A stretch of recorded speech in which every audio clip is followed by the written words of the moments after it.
Okay,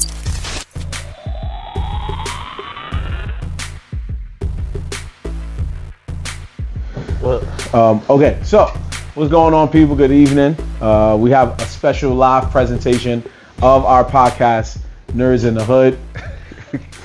What's happening? Oh, I thought I was like, ready? Yeah, we not even 2 seconds in. Nah, that's cool. It's live. Because it's live, anything can happen. So we're okay with it this time. Usually we pre-record and then we put it on YouTube later. But now we live, so we're gonna keep it hood and just say fuck it. But anyway, it's been a while. It's been a while since we've gone live. We missed going live. We've been getting a lot of requests to go live. Once again, we started mad late because we're in true nerd hood fashion, always late. But yeah. but yeah. Yo, shout out to everybody. We're just getting warmed up. Yeah, we about to do the intro. Yep. And get this shit rolling. Yeah. So before we do the intro, we do want to recognize the fact of why we're doing this live. It's because of this gentleman right here. So we're gonna you know what? We're gonna just change the system. We're gonna let you introduce yourself a little early. What up, everybody? First off, thank you for having me. Mm-hmm. Super excited to be here. Name is Chris. I'm one half of the duo Dos Flakos from the Bronx, New York. DJ producers, all around favorite papi chulos. We do it all, baby. All around nerd. I'm here with the Nerds in the Hood. Yeah, we're excited to have you, bro. We're excited to have you. We are excited to have you because go ahead. Nah, I was gonna say my boy Marvin's gonna cue up our famous intro. Go for it. Go for it, Marv. Yes. The intro he's talking about is your boy Marv Black. Aunt McGee. Young Dev. Hey, Sean here. The Nerds. In the hood. With special guest Dos Flakos in the building. What's up? Yeah. Yo, thank you for being here, man. Thank you for just taking some time out of your busy DJ schedule. Cause I know you are making moves out here. But before we even get into that, let's just talk a little bit about you. So where you from? Like, what hood did you grow up in? Because we in Nerds in the Hood, we talk about our hood all the time. So I want to hear a little bit about you. Listen, man, I'm forever a Bronx boy. BX, B next, respectfully. Hey, I like that. But I've been around. You know what I'm saying? I lived in East New York, early age. I lived in DR for like a year. They sent my ass over there. I lived upstate New York, Utica for like 2 years, but I've always been born, raised in the hood. Here in the Bronx, what I rep many blocks. 167, 180th, Southern Boulevard. That's my hood. That's where. 167 and what though? What are we talking? 167, like Mauritania, like Walton, all that. That's like where I grew up, born. What's raised. that, Grand Concourse area? Yeah, Grand Concourse. All right, so right behind the mansion. Okay. See, I'm not crazy familiar with that side. To me, coming from Gun Hill, Pelham Parkway side, we just say, "Oh, you by Fordham." Yeah, you see, with us West Side kids, because all my partying teenage was always West Side. It was like, oh yeah, we was like, that's not even the Bronx. 6 line, we was like, what the fuck is that? So like 6 line, 5 line, but I'm by the 5 line now. 180th, that's my hood right now. Throwing a lot of crazy ass house parties there from the last 10, 12 years. I call it Legendary 2090. If you know, you know. It's funny you even bring that up, the house parties, because this is like back when, because me and you, we've been friends for a little while, but this is back when like I first met you, bro. Like, we was cool. We would talk here and there, and someone invited me to a party.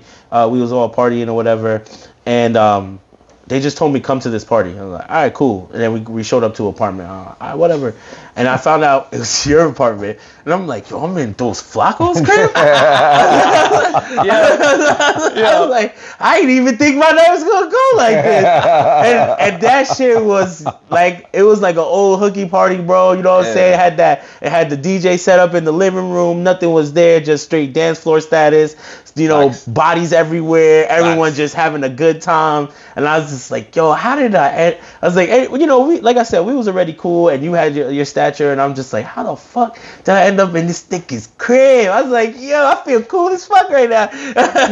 Listen, man, a lot of parties in there. It was just at one point for like 3 years where the living room was like no furniture, just a long ass table with like 3 DJ decks. I had like a Madison Square Garden type of sound system set up in there, crazy stripper pole in the middle. Yeah, I do remember. I do remember your system. I do remember your system blasting off, and I would just be there like I was there like, bro, like what's his neighbor's thing? Neighbors, that building is just so legendary because everybody in that building blasts music. Whether I'm on the 3rd floor, so 4th floor they get crazy. The dude downstairs from me, he was never an issue, and like later down the line, like a few years later, come to find out he was like an OG house head, so he was a DJ too back in the day. Oh, so he was probably down there criticizing. Nah, like he was not in a bad way. I mean, he was probably listening like that was a good transition. That was alright. He would cause like we'd be on the floor wilding out, and then I guess downstairs the light fixtures or whatever it is. So he'll come up like, yo, my wife said, whether it was like a party of like 20 people or like 200 people, which I've done in that apartment. Yo, my wife said to keep it down, but man, fuck my wife, I'm here. So he'll pull up like, yo, you want to hop on? Like he'll hop on and he'll be there like, you know what I'm saying? Oh, he's even spun there before. Yeah, like we put him on to play, he'd just be there playing whatever random music's on the joint, or like he'd start getting drunk with people and just having a good time. That's fire. So it's love. It's love. You can't ask for anything better than that. A neighbor coming up to complain and joining the party is always a win situation. The puzzle piece was like right where it needed to be. You feel me? Yo, he's at the door like, yo, and you're like, yo, chill. Matter of fact, just step inside real quick. Like, let me holler at you. This is lit. You guys are cool. Yeah, we had the upper hand there. Even cops would pull up. I'd be like, you know what? I get what you're saying. I know you can hear it from 3 blocks down, but I ain't turning it off. I'm taking off one speaker out of like courteous, being courteous. But we blast music in that block. That's what we do. That's what's up, bro. I'm now that you even brought that up, I'm glad because I did get to experience at least. I've been to your one of those parties at least once, so I know what you're talking about. I remember the music being loud. I remember like the crowd and just the energy in the room and just your whole presence of where I don't want to say where you started because I feel like when that whole thing was happening, you already had your clout a little bit. Those Flakos was already moving by then, so you know what I'm saying. Like I jumped in. I don't know the year I jumped in, honestly. When would you say like we met at Fraley? I feel like that was what year we in now? 23. That was probably like around 21. Because I think that's like the last house party I did there. Was I think everybody was like at Bronx Brewery, and then everybody was like looking for answers. Like, yo, where did we go? And everybody kept looking at me. I'm like, oh shit, because I had stopped doing the parties for a minute. Yeah. So I was like, all right, y'all know the drill. Meet me in my crib. Everybody was there. I was there 20 minutes late. As always, and I was like, fuck it, let's just do, I might do one here and there, but that was like the last house party I did. I think it was like 2021, like summertime, springtime. Okay. So, but we was already. I've been doing those Flakos since like 2014. 2014. That project started in 2014. I feel like even before we even got introduced, like before I actually like was in the same rooms with you and got to have conversations and stuff, I feel like I knew who you were already. Like you were already on my radar. You were already popping up on my IG. My friends were going to your parties. You were coming up. You were on flyers. Like you was around. And then I was just like, oh shit, these dudes are dope. One for the fact that you have Dos Flakos, cool ass name. You're throwing dope parties, but the Spanish connection is the fact that you mix all this reggae music, and all this different Spanish genre music, and I'm Dominican and Trinidadian, so just that touch to my Dominican side, and seeing dudes that have the same style as me, and kind of take this music, because I don't speak Spanish, so I'm listening to it. I'm at this time my car is hooked up. I got a sound system in my shit. I know what to play to blast the block, and I'm playing the reggaeton and all that, and I'm playing the dembo and I'm playing that shit. So to see my boys or people that's like me and come from hoods like me and do what you were doing, I was very impressed. I was very like, yo, I wanna be around these dudes, and now look at us. So you know what I'm saying? Yeah. It's a beautiful thing, because community is very strong. Obviously, where we're from, and even the fact that even if we come from different communities, we learn to just mesh all our worlds together. Because at the end of the day, we all, again, what I'm saying, I'm full Dominican, but that doesn't that doesn't escape like my Caribbeanness. So I'm from the Bronx. At the end of the day, like I grew up listening to dancehall and reggae. Facts. And what I'm saying, I grew up with hip hop first before anything, and house music and dance music was always a thing. So to incorporate all these things, it is like giving the true essence of New York and that melting pot. And then the fact that we can even chop it up on some nerd shit, like on some anime or comic, whatever it is, you know what I'm saying? Right. Just like, it just shows that we are people who are not two-dimensional. And, expressing that, whether it's through art, in any form of art form, however you express your form of art, that's what we do. And that's how we that's how we give it to the people in the community. So try to get everybody incorporated and bring everybody together. That's our whole mission statement, just bringing everybody and uniting everybody from all over. With that being said, what would be something in your community that you could say really influenced your music game, like how you operate, how you think, what makes your mixes? Because we'll talk a little bit about that, but I want to like before we even get on the stuff you work on, your production, like what influenced that? Well, I mean, I've been partying for a hot minute. I feel like a lot of people in our community, people we know, have been partying for a hot minute. So I've been partying since like 2007. And I mean, if you know me, you know how I am at a party or at a performance. I've always been the same way. So people see me 10 years later, 15 years later, they're like, yo, you haven't changed. So I'm still energetic.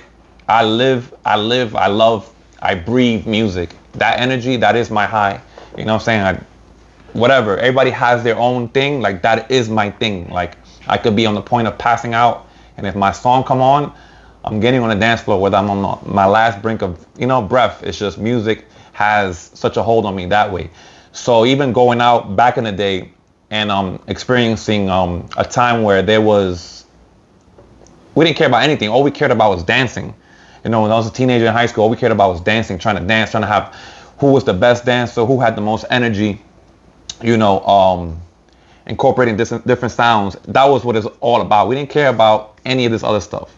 So I feel like that translates into who we are, how I am today as well, because it's all about the music. It's all about giving people an escape from life and just letting loose on the dance floor, experiencing new sounds. I still remember like my first house party and hearing like different types of music, or hearing like Benny Benassi Satisfaction. Like, oh, fuck. Yeah, hey. So and then I've always loved different music, but then as I kind of kept being around the same circle, everything kind of got a little stale to me, and that's kind of like where I started diving more into like the electronic world. I'm like, yo, we can incorporate these type of things into our communities. Like this was a thing in our communities back in the day. Yeah. Like back in the day, people were throwing like, it would be like Little Louis Vega, Masters at Work with La India and Public Enemy all on like one bill. You know what I'm saying? So people were dancing salsa, getting hip hop, listening to like electronic music also, and then that kind of got lost in translation later on down the line.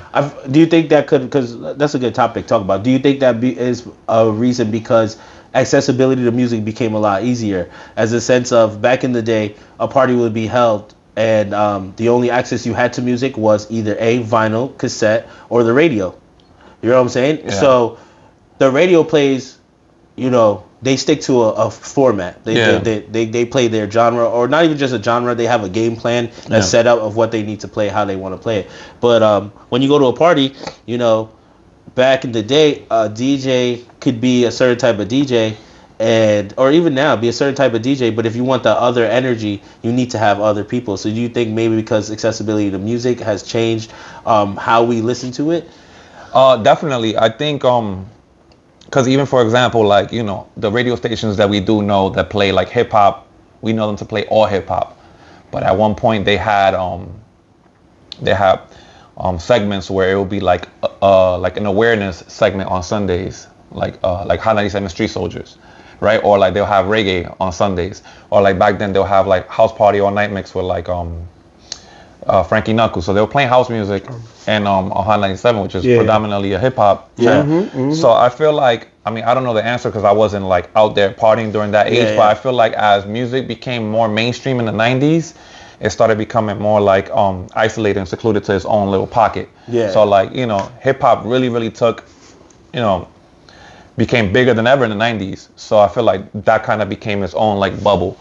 And then same thing with like Latin music or like house music and so on. So it just started becoming like its own thing and only its own thing. So people just started gravitating towards that, and I guess it became like clicky. You can kind of say. Yeah. I feel what you're trying to say. Yeah. So and then also accessibility with music, same thing. So because now we went from the cassette to the CD, and then from the CD it was just straight electrical after that. Correct. So now people have. I feel like honestly, cassette players was a big thing, right? That's portable, but now you're stuck to how many cassettes are you carrying? You know what I'm saying? Oh yeah. We're talking about, even though that's a little bit before us, I still do remember the cassette. I remember using it. I caught the tail end of that, right? Yeah. And then you go to CDs now. Now CDs are even more portable, and they're everywhere. They're in cars or whatever. Again, a lot to carry. But once we got to fucking iPads. And not iPads, iPods. Yeah, iPods, MP3 players. Yeah, MP3 players, and everyone was able to set their music. I really felt like now it's like now I have almost unlimited, and I can have all genres. I can have 50 Cent, and then go down to back in the day it would be like Limp Bizkit. And you know what I'm saying? Like the collection of music was so crazy versus like a CD and the CD is something I know I had because I would rock it on the yellow bus. You feel me? Yeah. And some of the CDs I remember listening to constantly was Eminem because that's the one I had on me. I had that. Try to act like if you skip, it was a different song, but you knew what was happening, bro. Yeah. So that's why I was saying with that. But shout out to everybody that is tuning in right now. Thank you for pulling up. Those Flakos in the building. Your boy Ed McGee, Marv, we here. I see a couple of your comments. Thank you for everyone that's just showing love right now. We're gonna continue on though. If you do have a question that you want to ask, we'll ask it. Just write it in the chat while we're going live, and me and Ant won't hesitate. When we get the chance, we'll ask the question, and he will answer it. We're gonna keep it a little nerdy now. Do it our style. We're gonna. So I wanted to ask you. We talking about community. We talking about music. Let's talk about like some of the first cartoons, anime, some of the things that really like caught your attention when you were young, and how which ones were the ones that you like got the nostalgic from. Got it. Yeah, I mean, I'm a 90s baby, 91, right? Okay. Showing my age. So, I mean, I feel like earliest memories for a lot of people, 90s babies, I feel like it starts a lot with like Power Rangers. That's like, what, 93? Yeah, pretty much. So, yeah, like Fox Kids, all that. Those were all big essential things, Fox Kids, WB11.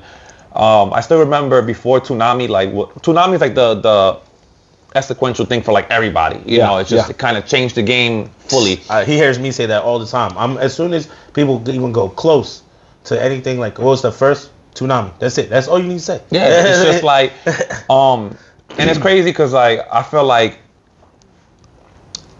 it was just so crazy how it just happened. I remember before Toonami was a thing. One day I think it was like 4 or like 5, something like that. My mom had took me to like a family member's house, and they had like an older son or something. Yeah.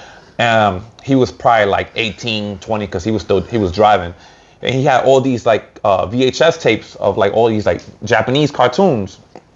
Man, I don't know. He went and said, "Yo, come with me." We go to like a video store. So for those who don't know, we used to go to video stores back in the day. Not Blockbuster, just your hood video store. Or DVD. Yeah. VHS, so, man. Yeah. I'm there. I'm just a little dude, and he gets his VHS. We come back to the crib. He pops it in. What is it? Dragon Ball Z, right? I'm watching it. I'm like, yo, this is like some next level shit right now. And it was like, obviously it's Japanese, so they were already like years ahead. Way ahead. Yeah, way ahead. And for those who don't know, like in Latin America and the Caribbean, they already had Dragon Ball Z. I just didn't know because I wasn't like visiting that often at that time, and I was still young. Not only did they have Dragon Ball Z, sorry to cut you off. Not only did they have Dragon Ball Z, but you see how long it takes for them to do dubs and subs for us? Them niggas had it in Spanish. Yeah. They had it, right away. So like I saw that. I was like, yo, this is crazy. Cool, loved it. The first thing I think that I started like falling in love with, which I think came out first, was like Sailor Moon. I was like, oh, this is fire. This is dope. The theme song, amazing, legendary. And I think like a while later, Dragon Ball Z came out in Toonami. I was like, yo, I know this. So like the correlation was already there, so I was already like excited to watch that. So that kind of like opened the floodgate to a lot of like just the anime world for me in general, you know. And then later on visiting DR, like late 90s, they were already on GT. Before we even defeated Frieza, like they were already on GT. Yeah, and they're watching it regularly too. Yeah, like we had to catch the specials. But like that was beautiful because I mean even the specials like on Saturdays, Tree of Might, all this other stuff. So like that got me. Tree of Might. Wow. Yeah, that was like you brought that back. That was I remember the day to the T. I was like, yo, this is dope. I think it was like one of the first big like Dragon Ball Z movies or something like that. Yeah. But that opened the gate, and then from there on, I just started like just watching a whole bunch of other stuff. Outlaw Star, Yu Yu Hakusho. Inuyasha was always playing all this other stuff. My brother used to watch a whole bunch of other things, but yeah, I just got sucked into that. Zoids, Gundam, all this other stuff. And then, opened the portal to many different avenues. I was always up on game on everything, I like many things. Pokemon obviously was huge for everybody. So Yu-Gi-Oh! I was crazy with Yu-Gi-Oh! Yeah. But yeah. I'm not even gonna lie. So the other day, real quick, I didn't even tell you this story. So it was one of our people's birthday. DJ Guadi, happy birthday! Shout out to DJ Guadi. He in Europe right now. Yeah. Bronx, Palmundo. Come on. Yeah, he out on the Europe tour. DJ Guadi. Yeah, but it was his birthday or whatever. So I pull up to this house party, show love. And bro, how I walk in, and there's niggas dueling at the table. Like, as soon as you walked into his apartment, there was niggas dueling Yu-Gi-Oh! I was like, nah, where am I at? I was like, yo, I haven't seen Yu-Gi-Oh! Cards in a minute. Yo, but it was fun, though. I wanted to duel. I literally took... I was that kid, bro. I was like, yo, what extra cards we got? I started making my deck. Started making deck quick. Yeah, beautiful. I didn't play, but I was there because I was just like, yeah. But I love Yu-Gi-Oh! Like, yeah, that was cool. That was cool. This was in the hood? Yeah, it was in the hood. Oh yeah. This was in our hood. This is in our hood. Yeah. Yeah, this is in our hood. And it was my turn, nigga. Yeah. It was cool, bro. I'm not gonna lie, bro. I was very, very, very like impressed. I was like, yo, these guys are in here dueling? The fuck? Like, Yu-Gi-Oh, bro. Yeah, bro. Listen. I was there. I was there for Battle City to the fullest. Oh yeah. I was there for it. Oh, legendary. Good times. Yeah. Good times. Great man. times. Yeah. Good times. That was a low key goon tournament. That was. They did a lot of goon activities. They had the dudes with the hoodies, with the fake Exodias. Fake Exodias. It was like, yo, you lose, the window opens, you fall down. And Shadow shit Realm from the top of the roof. That's when they came out with the joints. Yeah. Goon activities, man. Yo, talking about that, did you see that I've been getting this weird sponsorship for a DJ Duel This? Have you seen that one? It's a CDJ. The CDJ Duel This? I can only wish. I'll be acting a fool. I'll be middle on the dance floor while out with that. You fool. Like, yo, how about I play this card, man? Yeah. That's so hard. I wish, man. Yeah. To my track. The simple things. Men just want the simple things in life. Yeah. Nah, that one we asked for. Yeah, it keeps coming up on my IG. I don't know why. I think they heard me talking about dueling recently, and they were like, "Yo, you want this CDJ duel? CDJ duel, bro? You know you want it. They up on game. They know what's up." Yeah.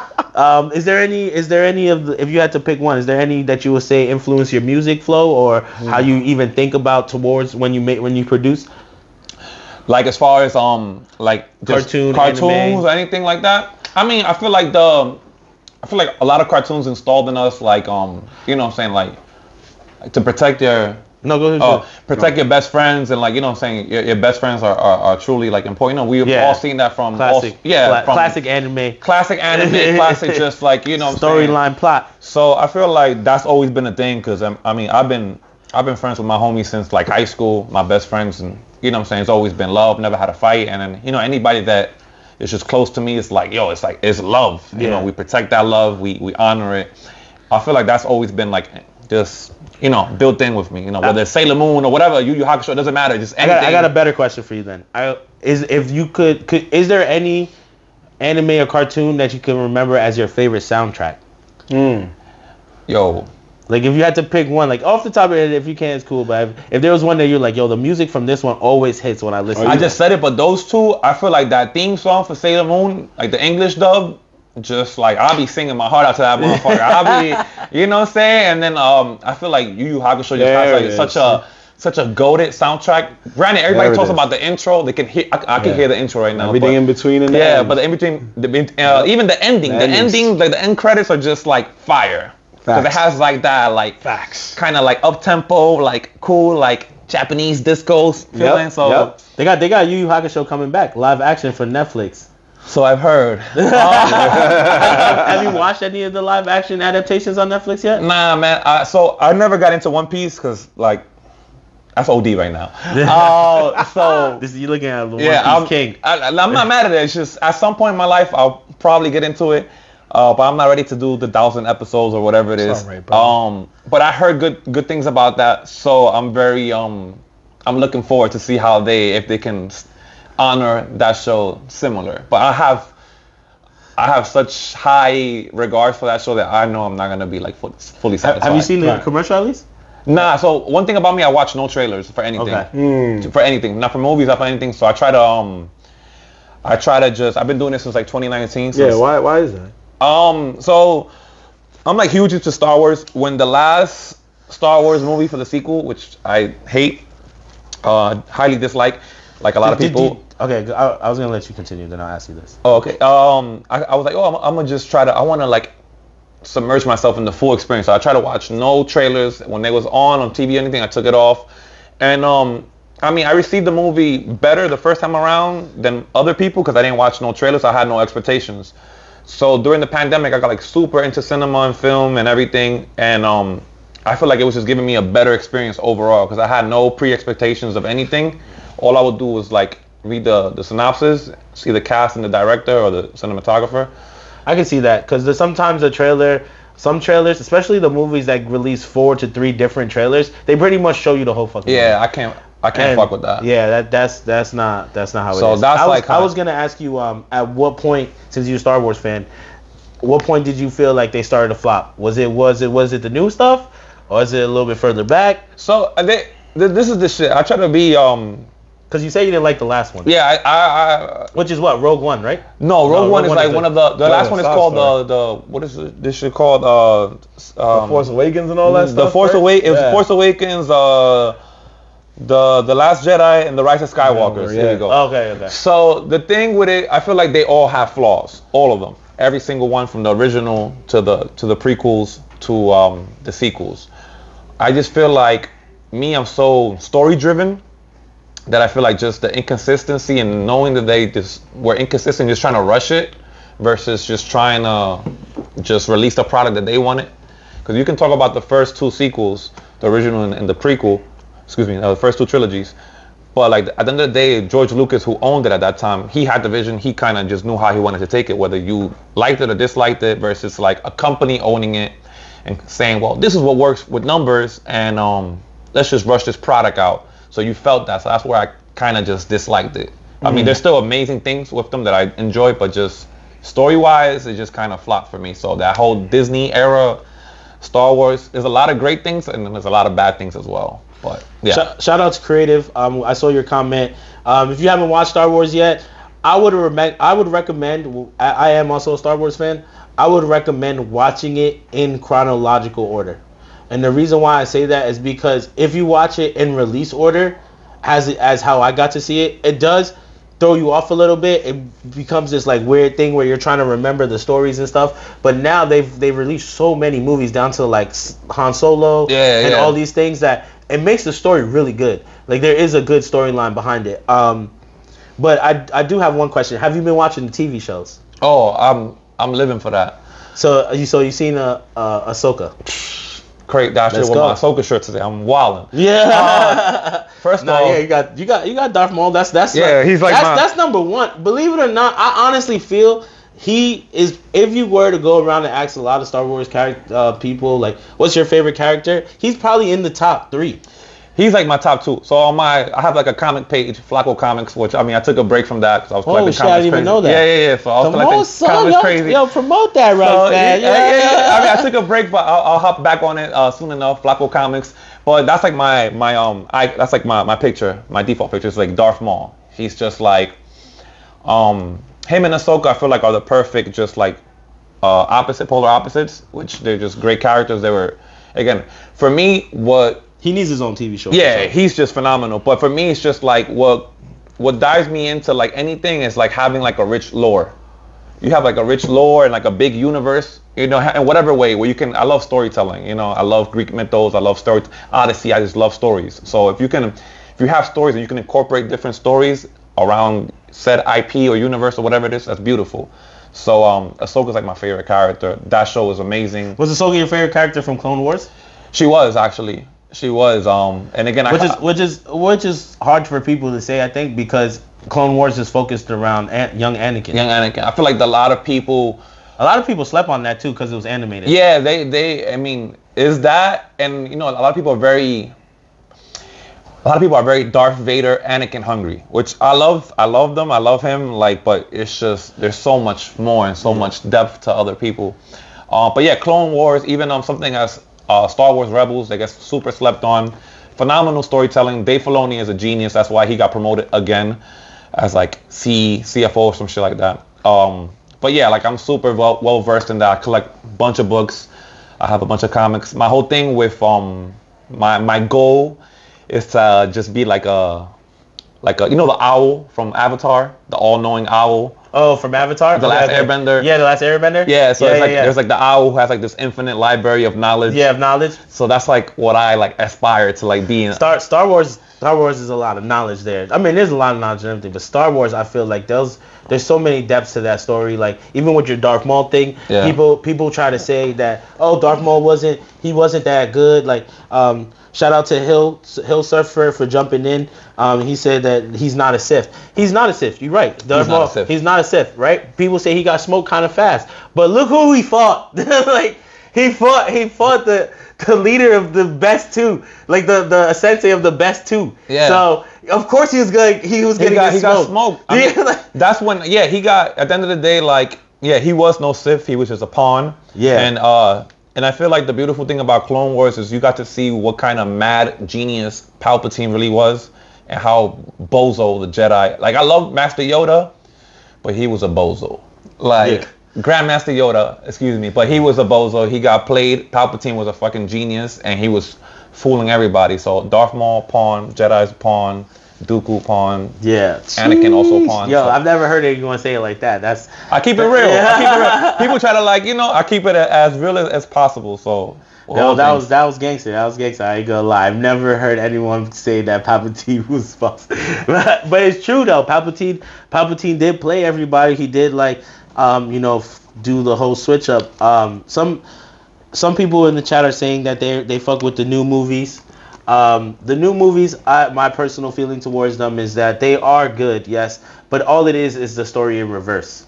Oh, yeah. You know, and that's fine. Like that's how everything even low key Naruto Boruto is the same thing. It's the stories in reverse. In reverse. You know what I'm saying? But the new stories, the new movies are losing terribly to the TV shows. Well, I'll say this: the movies have great scenes, they have great things. I think for me, it's just certain parts they get lost. But even me, like I love the prequels, and I always say, you want to watch the prequels?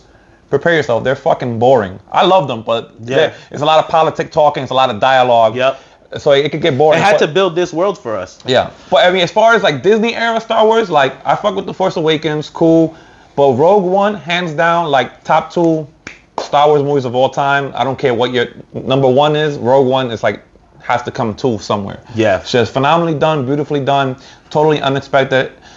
With me, I love a twist, or I love the unexpected, like somebody who just goes left versus like the regular storytelling. Oh, I'm the hero. I saved a person and hoorah. You know, yeah, we've seen that a trillion times, but like, what else? What else can you tell us? Like what? How are they really going about it? What are the real consequences? You know what I'm saying? Yeah. So you already said your favorite movie. What about TV show? Which one? Which one you rocking with? Yo, I just saw Loki season 2. That shit was crazy. Season 2? That shit was crazy. It was just the ending. I mean, I love time travel. I'm like huge on time travel, quantum theory, and all that stuff. Like I love that. One of my favorite movies is what's the movie with Matthew McConaughey? Oh my god, I forgot. Interstellar. Interstellar, like that's one of my favorite movies. Interstellar is a straight brain trip. Yeah, so I love like that, Tenet, all these type of movies. Like Tenet, yeah, you know what I'm saying? Like Inception. Inception, like I love all that. Christopher Nolan's like my guy too. So Loki season 2 was like super crazy, super unexpected. Like just super all-star cast. I love the ending. I love character development. I was just about to say that. So I haven't finished season 2. I've seen a good amount of it though. I just haven't made it to the end. And if you want to talk character development, you could have never told me in the beginning that Loki would become the key to everything now. It's crazy. Right? That's real character development. That's real character, because we got to see character development with like Robert Downey Jr., beautiful, right? Captain America, you know, I fuck with the Cap. I'm Team Cap versus Team Iron Man always.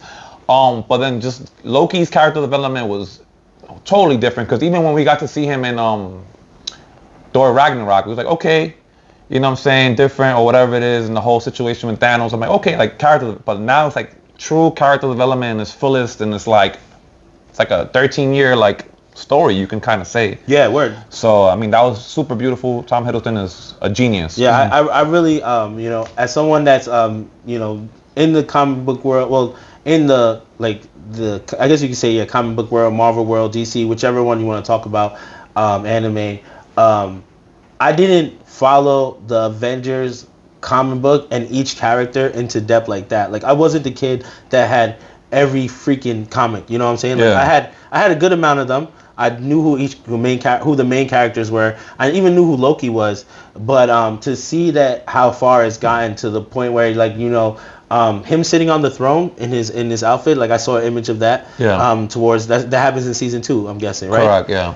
That is the image that's on most Loki comic books. Yeah, like him on his throne, things like that. And so now it's like, oh shit, now it makes sense, full circle. Now we're going full circle. Now we're getting to some of the nostalgic stuff. So like that stuff is cool. I do appreciate that in the TV shows, and when they do those type of things, how far Marvel has reached. Yeah, and I think it's always important when people are just creating things that they have a care for it, and they're not just doing things just to pump out things. Because we've seen a lot of media overall, whether it's movies, TV shows, whatever, even clothing, when people just pump it out just cause, and it's just a total shit show. Yeah. Versus something that's cared for and you know what I'm saying, catered to properly. The Grandmaster, the creator of it all, what's his name? Why is his name? I'm going blank right now. Creator of what? Of all the comic books of Stan Lee. Creator of Marvel? Okay. Yeah. Oh yeah. Marvel. Yeah. Stan Lee. Yeah.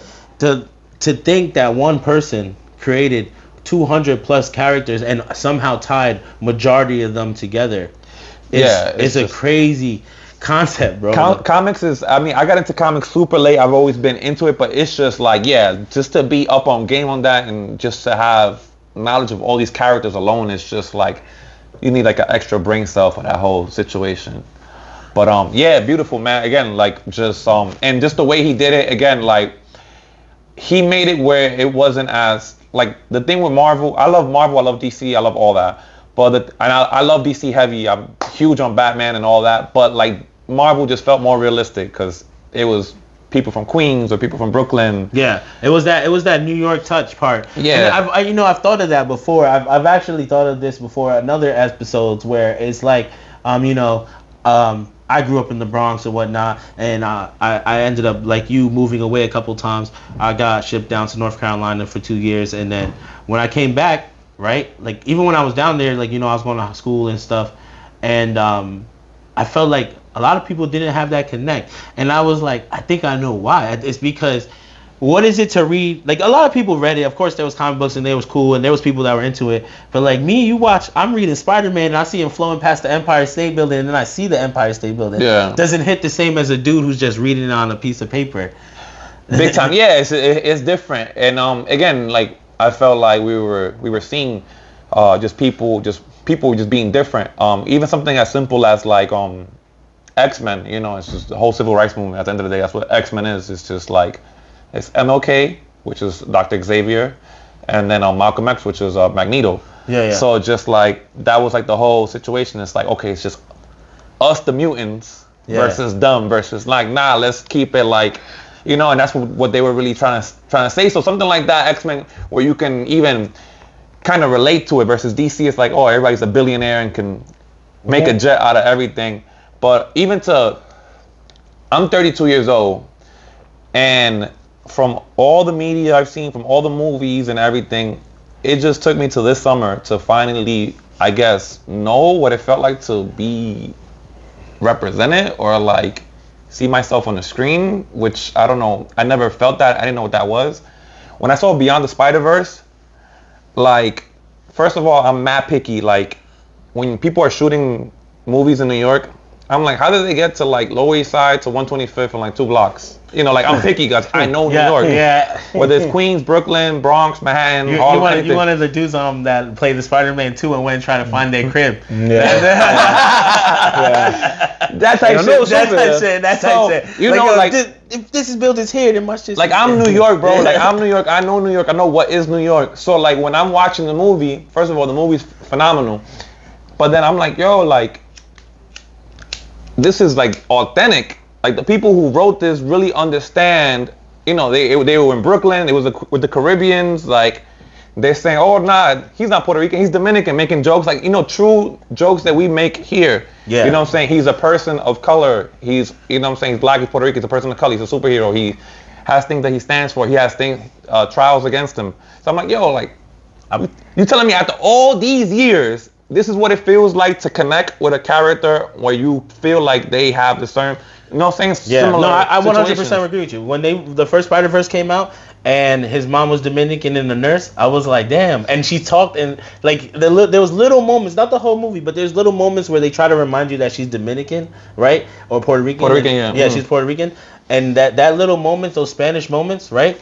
That it made it feel like it was my mom. Like, I'm not even gonna lie. Like, I was like, my mom's a nurse, and like, yo, this dude wears Jordan 1s. I'm like, yo, this kid even cuts his hair like how I used to cut my hair. You know what I'm saying? And I do get that. I do get 100% what you're talking about feeling the connection to something on the TV, because that's not something we often get. And now that we're even talking about it, I'm pretty sure the Spider-Verse might have been the first time that I was really connected to a character like in the comic book world that's real connected. Because the other one that I always say, and I've said it a bunch of times, is Blue Beetle. You know? Blue Beetle? Yeah. Beautiful. And Blue Beetle was one of my favorite characters back from Young Justice. I love Young Justice. One of my favorite shows. Because he was Mexican.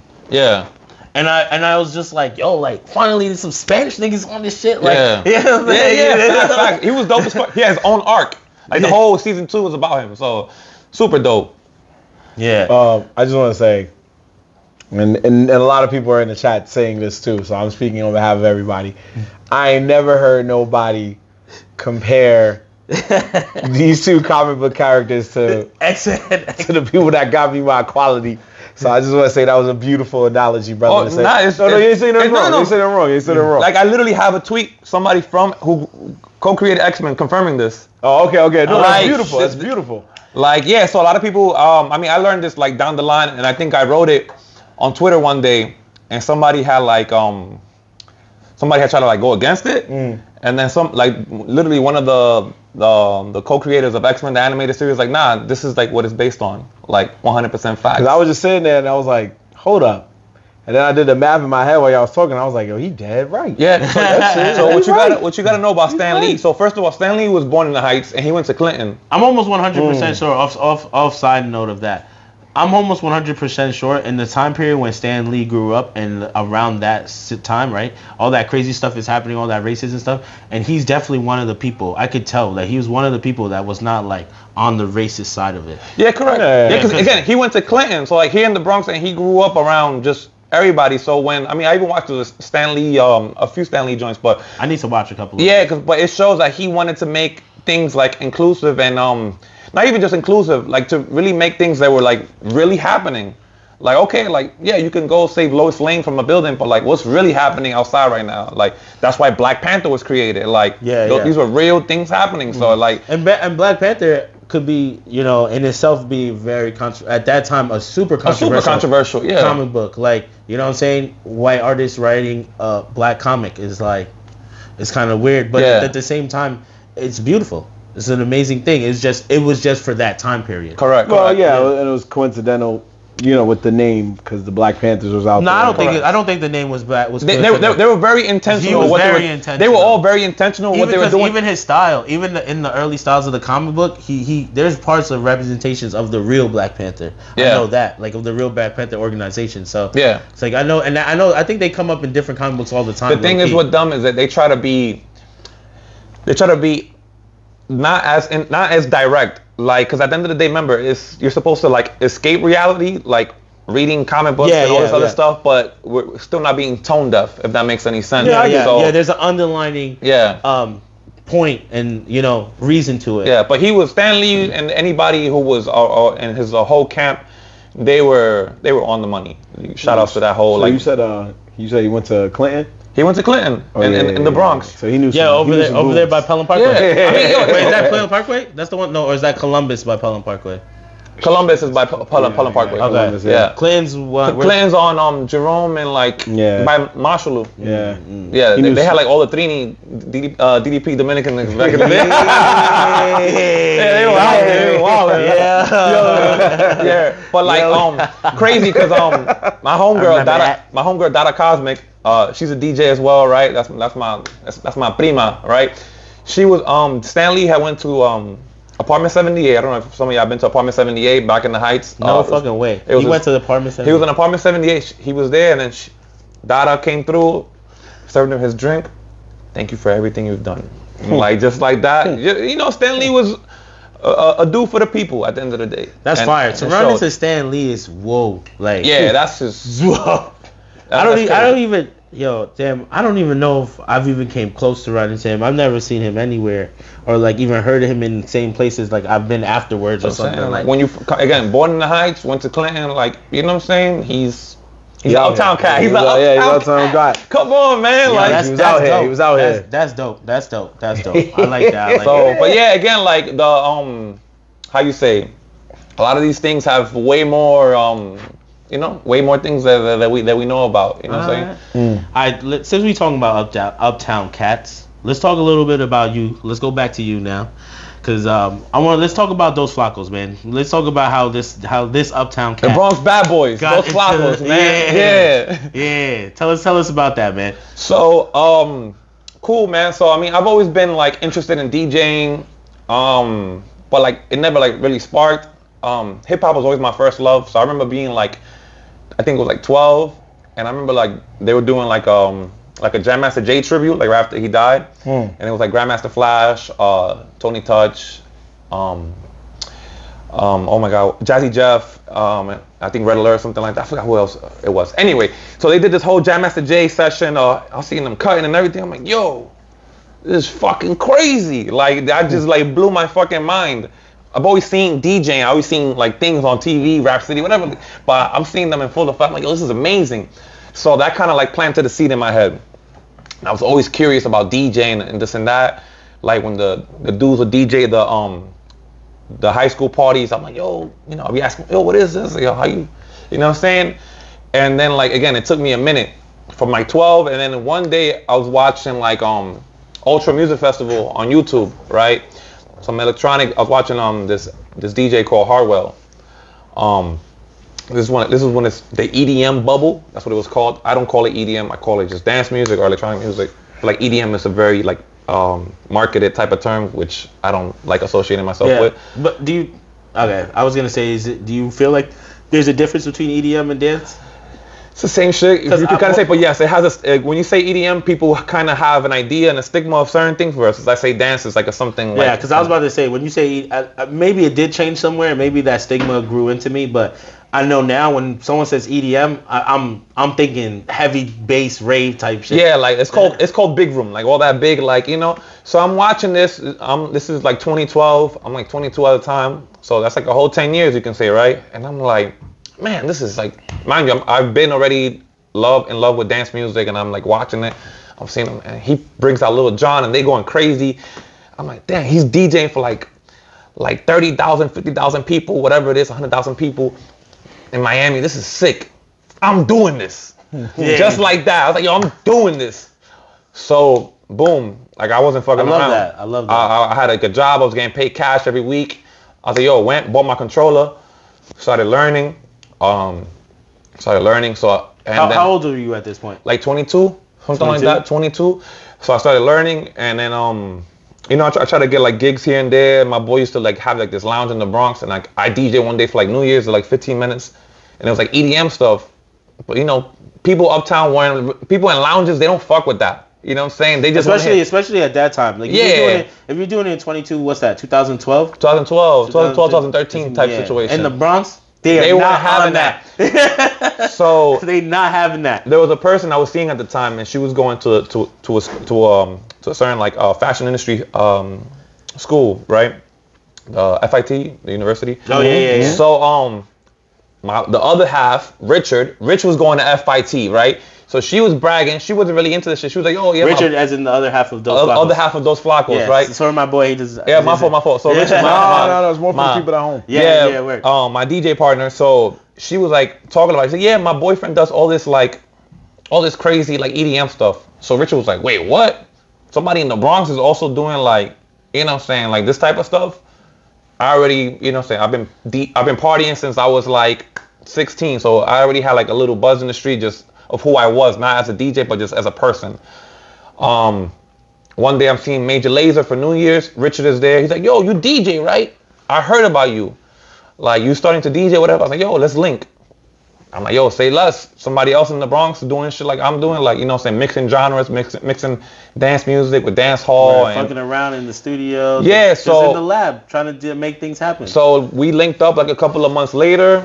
Chemistry was perfect. Like, I feel like, you know, it was like one of those stories that was like meant to be type situation. Like, he was on the same wavelength I was. It didn't have to be forced. Some people want to like jump into like a duo or a group and they want to force it. I'm like, yo, you kind of have to let it just like naturally grow. We just had great chemistry. He's like 5 years younger than me. So I was like 23. He was like 18, which is like super weird for me. Oh shit! I didn't even know he was that much. Yeah, so he like even like our first. I thought y'all were the same age, honestly. Even at our first gigs, it was like hard for him to get in like certain places because he was like underage, under 21. But yeah, summer 2014, we started making mixes, and you know we summer connected. 2014. Yeah. So we're at 23 right now. Yeah, so 9 years. We just celebrated our 9-year anniversary at Deluxe Flux. With the premiere. How long did you have Deluxe Flux, that little setup? So we've been DJing Deluxe Flux since January. We had a residency there, so we've been doing like every. That's like, a fairly new. Yeah, correct. It's a new club. They were based out of Detroit, and then they started like late last year, I think it was. Okay. So we've been doing that since January. Like every month, every other month. And of course, like we do a whole bunch of other parties, and we travel everywhere. Yeah. And everything. We'll get into the traveling. What's some of your tracks though? Like how many tracks have you produced? Yo, it's been a lot of tracks. I feel like when we first started, because it's 9 years, but it's not really 9 years because like pandemic took away 2 years from us, and then like the first year we were like figuring shit out. So it's really been like 6 years that we've been like doing it fully, you could say. But like at first we were just dropping like little remix EPs like every year and a half or so. But like so far, like you go to our SoundCloud, we got like a good like 40 tracks, whether it's remixes or originals, remixing anything into like house music, techno, Brazilian baile funk, maybe like dembow, dance hall, club music. We just go through the whole nine, drum and bass, everything. Like we hit every nail in the coffin. But like yeah, it's like about 30-40 tracks I think probably on SoundCloud, Bandcamp. A lot of different remixes and some originals there as well. So you said okay? No, you go. No, you go ahead. No, I thought I was gonna cue you in because it sounded like you was going. No, I was gonna play us one of the songs. I'm just trying to cue it up. But okay, no problem. I was also trying to say like out of the 40. Which ones which ones really hit with you, or is there one that really stands out to you that you like really remember like producing this track, or it was fun, you know what I'm saying? Like, is there one that like really just? So there's one that I feel like I'm gonna just say two. I'm gonna say two tracks. You can say two. It's just different points in our careers and our lives. So there was one track we made like our first like edit remix thing. Right, this was like 2015, right? So like 1 year after those Flakos, right? And I remember this really big DJ from that scene was coming to Webster Hall. Webster Hall had the game on fucking smash. Word. They'll have all the hottest DJs coming up on Friday, Saturday, even Thursdays was lit. So they had this DJ here for the first time, and we had sent them an email with our track. Bro, we from the Bronx. Like at the end of the day, we leaving the crib, and Richard says, yo, you imagine he plays our track tonight? And my boy laughs like, ha ha ha. I was like, yo, that'd be crazy. So we go to Webster Hall.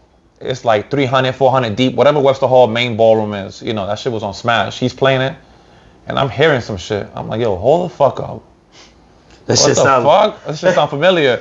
I hear Rich on the background, like somebody was already recording. I hear Rich in the background, like screaming like a Barbie doll. Like, yo, he was wilding. So I'm like, yo, what the fuck? So like, yo, this is like, again, we just dudes from the block. We just started doing this. So to hear like somebody playing our track at a big venue like that, crazy. Next thing you know, like the following week, I'm getting people hitting me up, texting me like, yo, bro, they playing your shit in Miami right now at Ultra. I'm like, wait, what the fuck? So he had that song on his rotation. So that was like one song. What song was it? It's not, you're not gonna find it. It's like archived because this is like old those Flakos. It's called what is the name of it? It's called like Party Crashers, something mashup, something like that. And then 2017, a similar situation happened. It's like a Sunday. It's like a Sunday in the summer. I go to my crib. I just open up my laptop. I'm like, oh, the Coachella's on. Let me see who's playing. I got like a slice of pizza. I'm seeing one of my favorite DJs, Anna Leno. She's a huge DJ from like Australia. DJs all the biggest like dance festivals and all that. I'm like, yo, this track sounds familiar. I'm like, no fucking way. So she's playing one of our tracks, 2017, plays it at Coachella, right? And then she has it on rotation. That song is called Acaso de Samir. It's like in Brazilian. So we had to it's like a Baltimore club song. We flipped it into like a baile funk type of situation. So that blew up.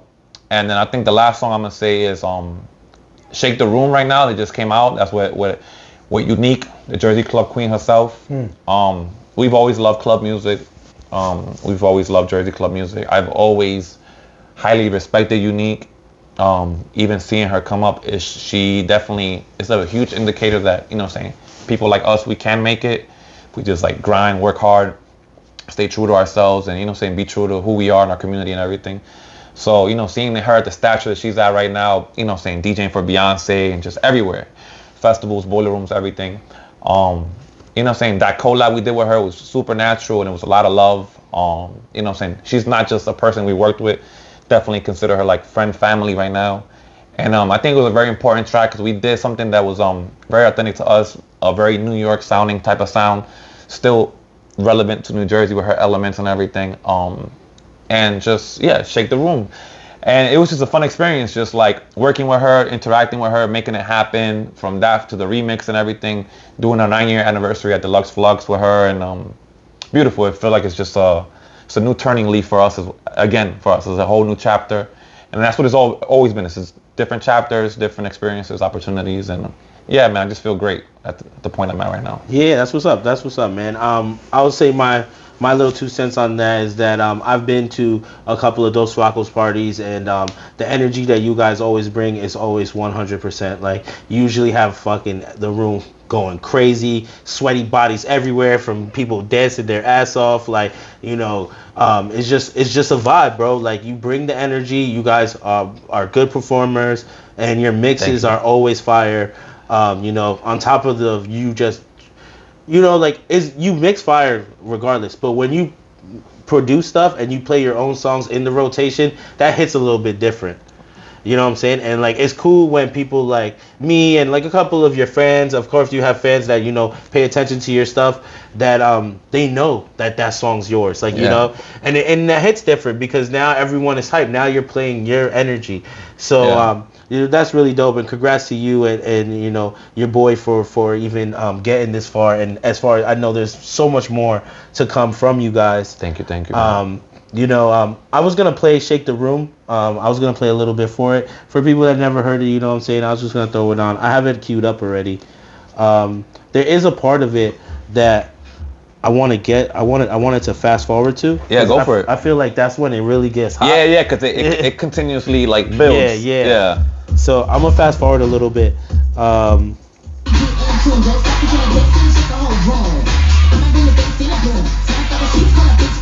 Yeah, it's about to do it right now. Listen. Yeah, this shit goes crazy.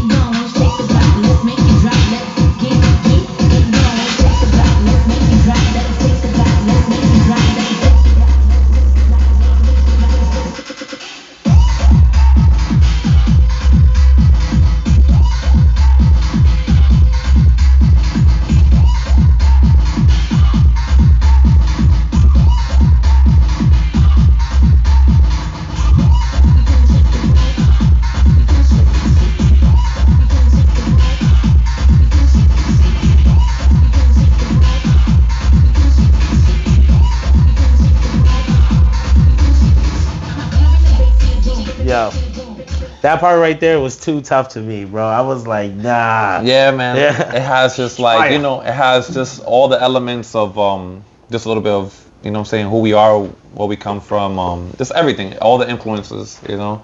For sure. I definitely feel your energy in it. I see, like, not that I could see the vision, but I could see the direction in which you were trying to go with it.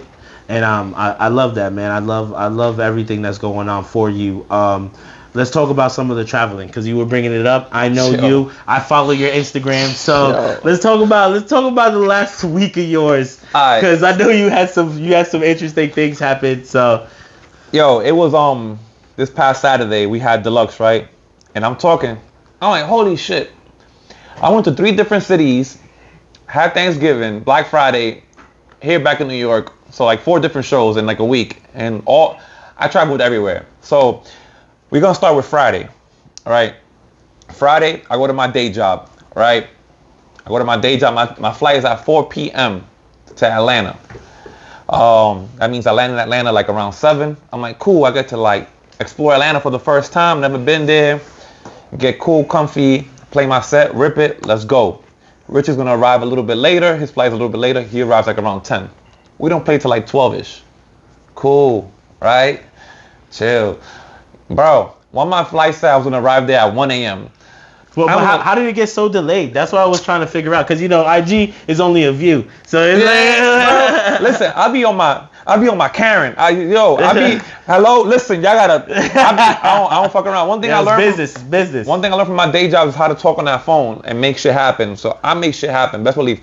One of my favorite things to do is finessing in life. I love finessing, so that's like my favorite thing. So I called them. They're like, oh, it's like a problem with like the aircraft. I'm like, so it's a problem with my aircraft and his aircraft? Is 2 totally different flights at like a 3-hour gap. They on vacation. They not trying to fly this shit. What's going on? What's going on? So I'm like, damn. So because his flight got delayed too. So I'm like, all right, now I need to make a move. Because if we both arrive late or we both have unpredicted flights, because they was saying 1 a.m., 12 a.m., 10 a.m., it just kept switching. So we didn't know what was secure. So I'm like, nah, we got to make this Atlanta flight. Fuck that. Because from Atlanta, we had a flight the next day to New Orleans.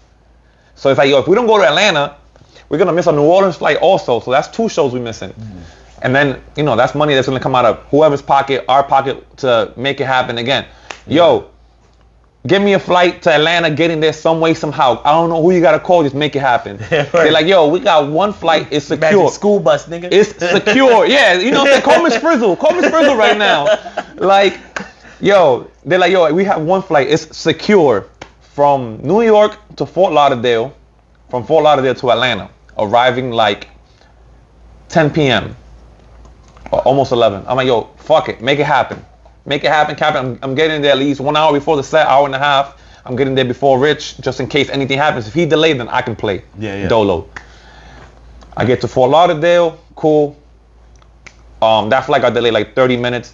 Get to Fort Lauderdale, that flight's delayed 3 hours.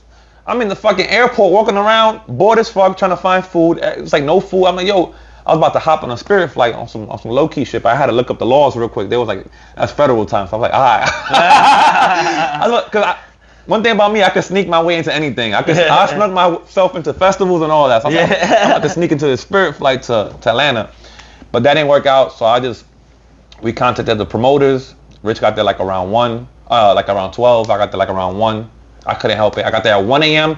From 1 a.m. I hopped in the cab, started changing straight to the venue. I'm literally putting on my shirt, going to the venue. They had a mic for me ready outside. I'm walking into the stage and like Rich already plugged in, good to go, boom, done. From there to Atlanta, had like 2-day rest, then went to LA, played a show in LA, then came back Thanksgiving, Black Friday, then played at the Lux, New York. So that was like a span of a week. A lot of miles, a lot of traveling, but you know what I'm saying? You love what you do, and the anticipation to play for people who just want to have a good time is always like worth it. So, you know, it is what it is. We still got to play, and Atlanta, shout out to Atlanta, a lot of love out there. Shout out to Perreo 404. New Orleans was fucking amazing. Shout out to everybody in New Orleans. Like people were literally listening to bounce music outside, like fire. LA, shout out to the whole LA family, JQ, T, everybody, Dina, Falcons, Pangea, everybody. Shout out to y'all. It's always been a ball out there. So. Fire. Yeah. When you went to Atlanta, you were pumping your new party, correct?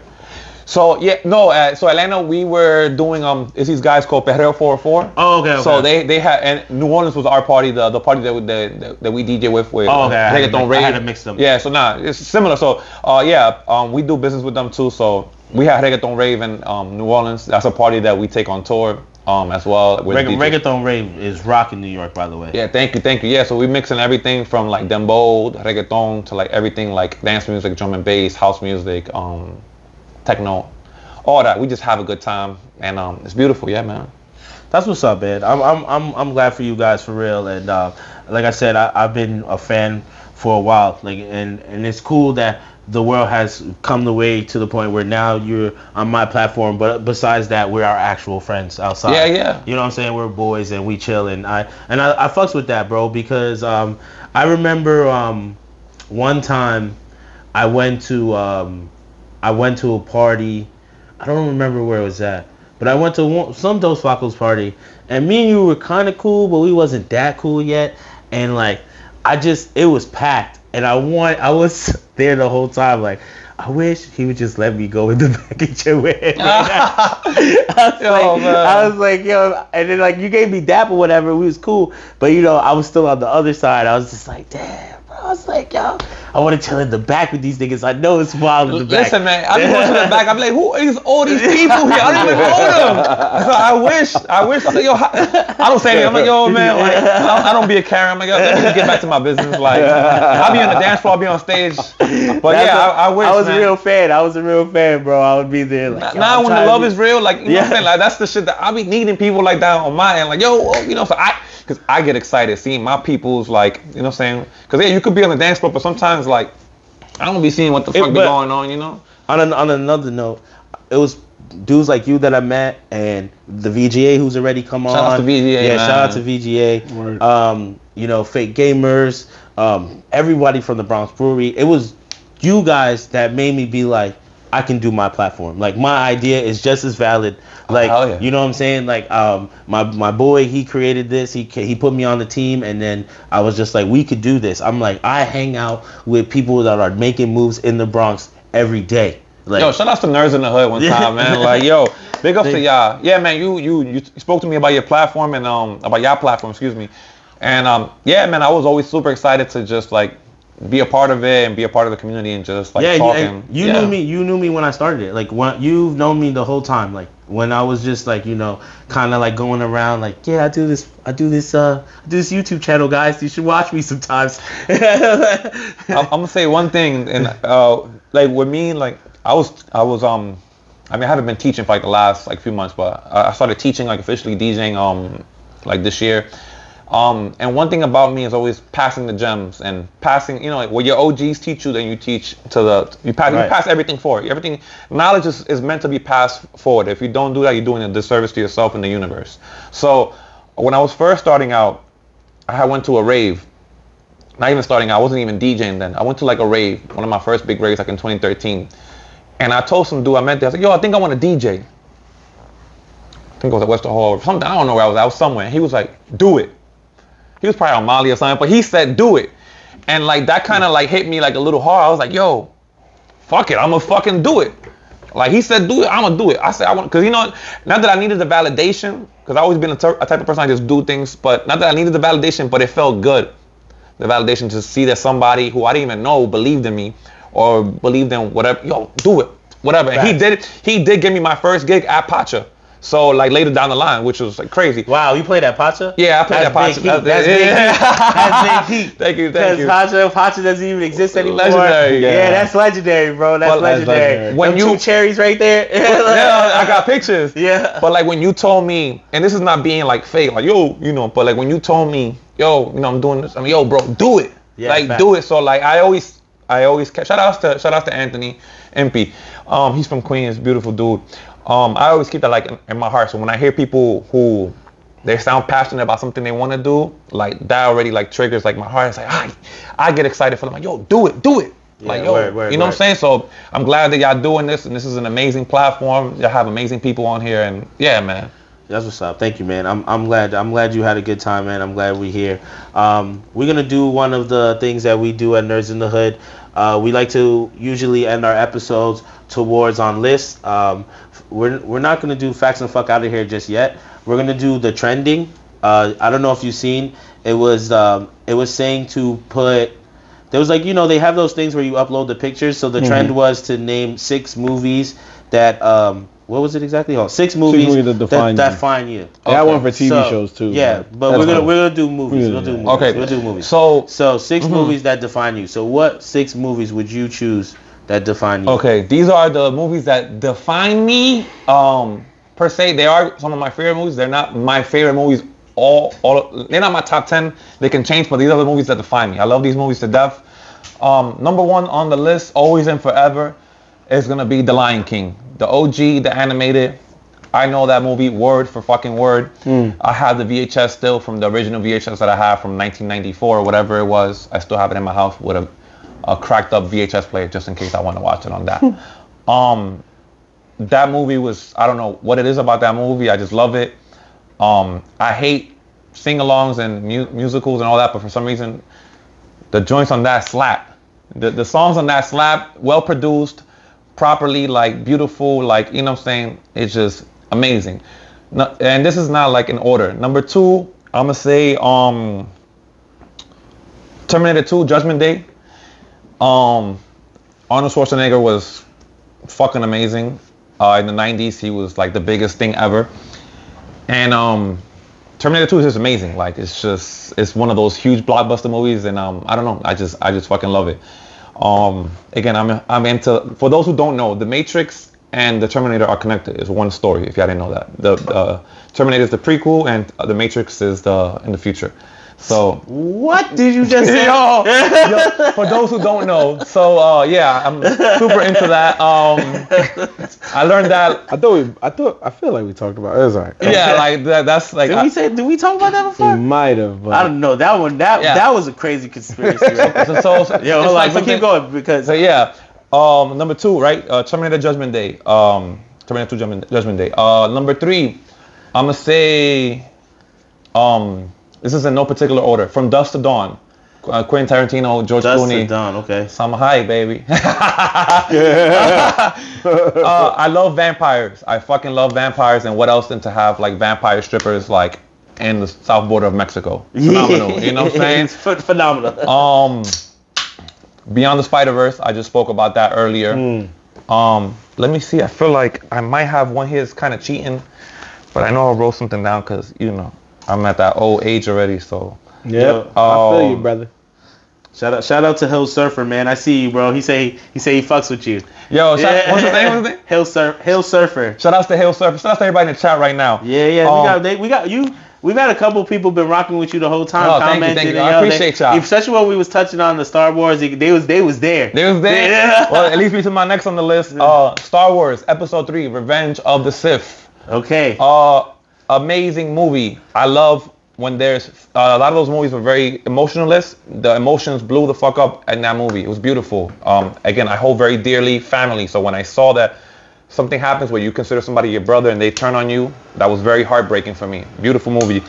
Other one on the list, I think I have like 4 so far. Yeah, 4. Infinity War. Everybody talks about Endgame. No, it's Infinity War. For always and forever. Infinity War is, where is that? They lose. Beautiful. Like, yeah, we all know the good guys win, but what happens when they lose? Beautiful. And I think the last one on my list I'm gonna do as an honorable mention is Let Me In. I'm a huge horror fanatic. I'm a nerd in all aspects. I love horror. And I love movies with kids in it because the innocence of kids, like It or Stranger Things, things like that. Let Me In is a beautiful movie. And it's just straight to the point. It's 2 characters, 2 young kids. And again, I love vampires. So yeah. Fire. There's a lot of heat on there. You picking Terminator, I can see where that comes from because you earlier said that you like time travel, futuristic. So I love sci-fi. Yeah. That's your thing. Yeah. So and then you pick 2 vampire movies. So that's what's up. I'm gonna tell you my list, and then Marvin will tell you. Actually, Marvin, you go first. Yeah. Let's hear from. Yeah, let's hear. Marvin was chilling today. Yeah, he has been chilling. I want to hear from him now. There's times I'll take a back seat, and today was one of those times. And did his thing.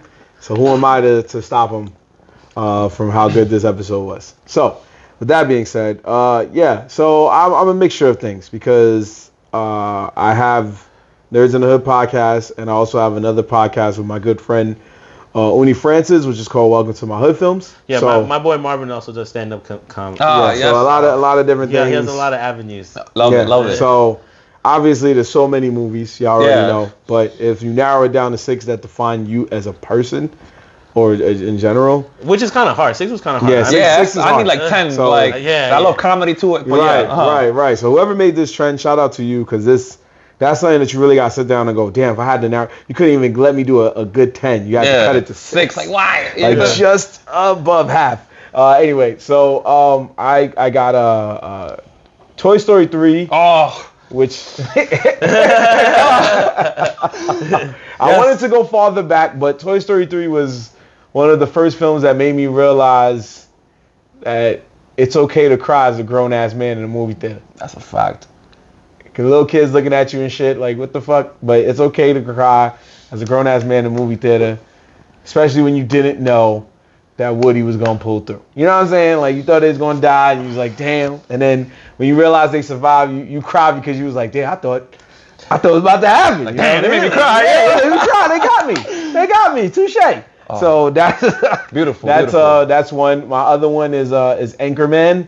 Oh, yeah. Classic. Anchorman is... I love Will Ferrell. I always tell these guys, I say all the time on the podcast, that there was a period between...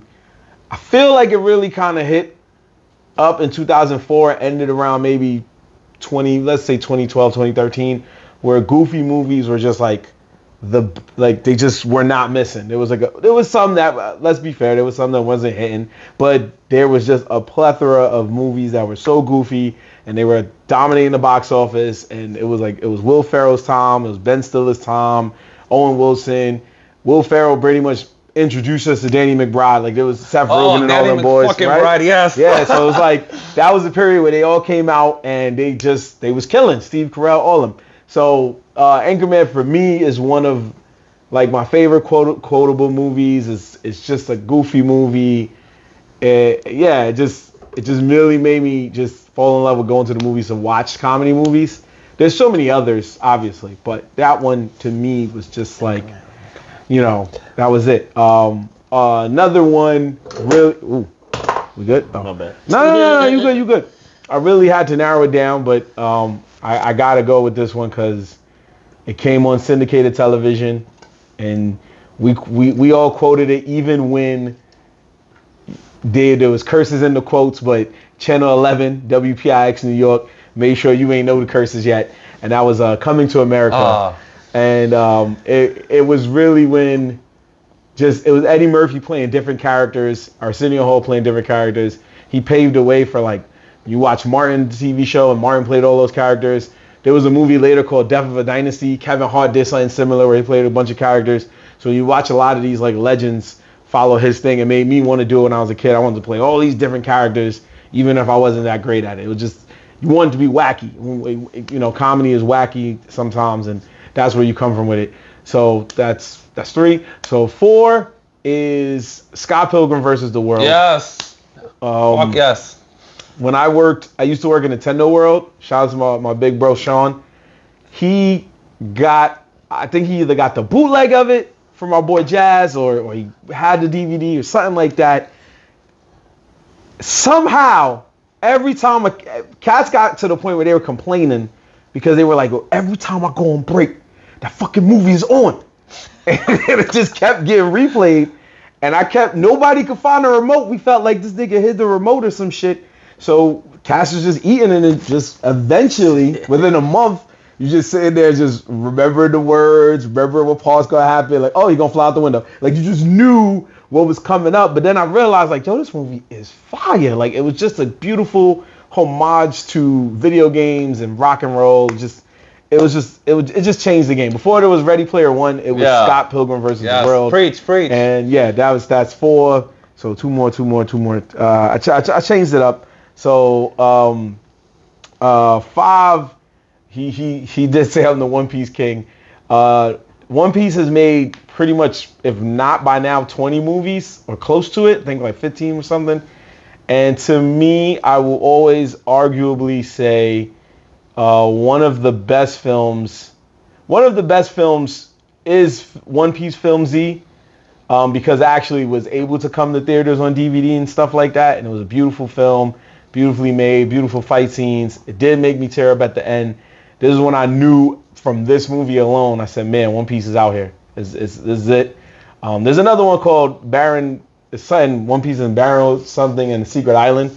That was like a really darker movie where Luffy almost died. But that's another story. But this one was really, really good. And lastly, I had another toss-up for anime. I originally wanted to say Cowboy Bebop, the movie. Oh. But there is one for the streets that really had me. We could always talk about the first Broly where Broly single-handedly beat up Goku and his friends. But if you brought up a good point, which made me change his answer, you brought up the old DVD stores. So I'm gonna go with the movie where there was that Android. I think it was Android 13 or something like. Yeah. The reason why is because I remember one of my best friends, Colliner. He got a bootleg version of it, and it was called Goku and his friends versus the 3 Robats. Android 13 is the blue one. Yeah, he was the one that fuses up and then becomes that big blue joint or whatever. That's the first one I saw. That's the first Dragon Ball Z I saw. Yeah, like crazy. It was one short, like almost black dude. Yeah. And like a tall redneck dude. And then you knew he was redneck because in the English dub they made him redneck for some reason. I don't know why. Is that where Cooler shows up? No. That's a later movie. This one's just like 2 robots, and then they kind of like, I think 2 or 3 robots, and then they fuse together.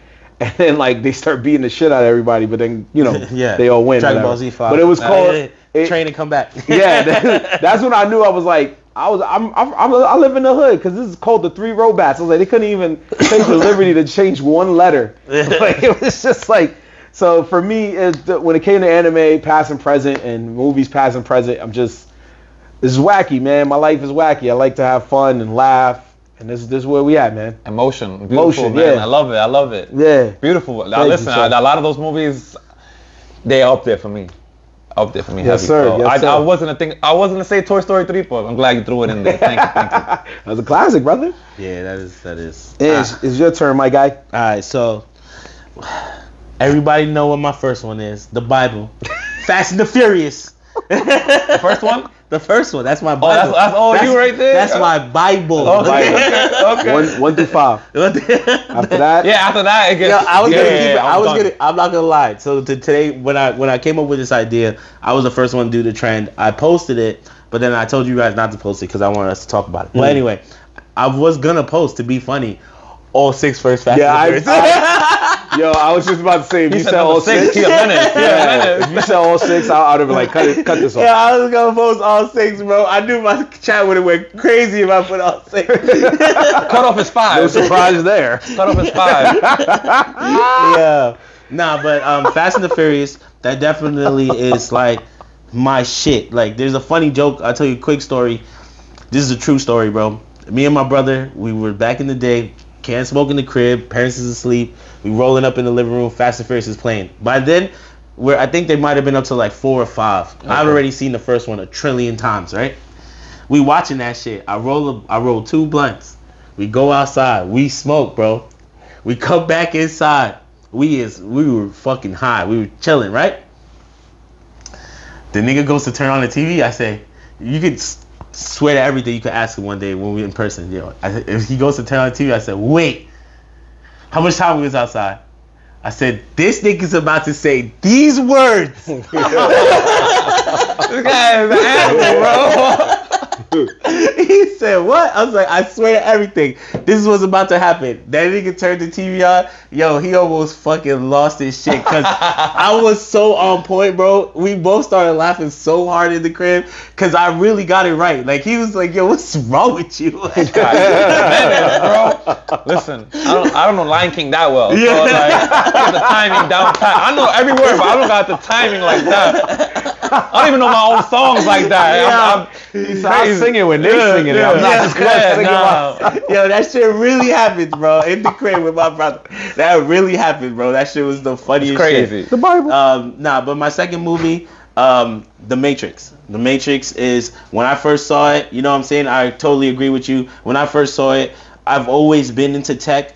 I've always been into like believing that this is not our only reality and all those weird kind of concepts and all the conspiracy, the dark side of the moon. Like, I'm into all of that shit. Out here. I love it. I'm here for it. Yeah. I'm here for it, bro. Yeah, so The Matrix coming out, and I'm just talking about plugging in, plugging out. Like, yo, us being not in real reality. I was like, yo, there's so much truth to this. That is actually wild. Look right now, Meta, Meta, AI, all that. So yeah, so that's my second one.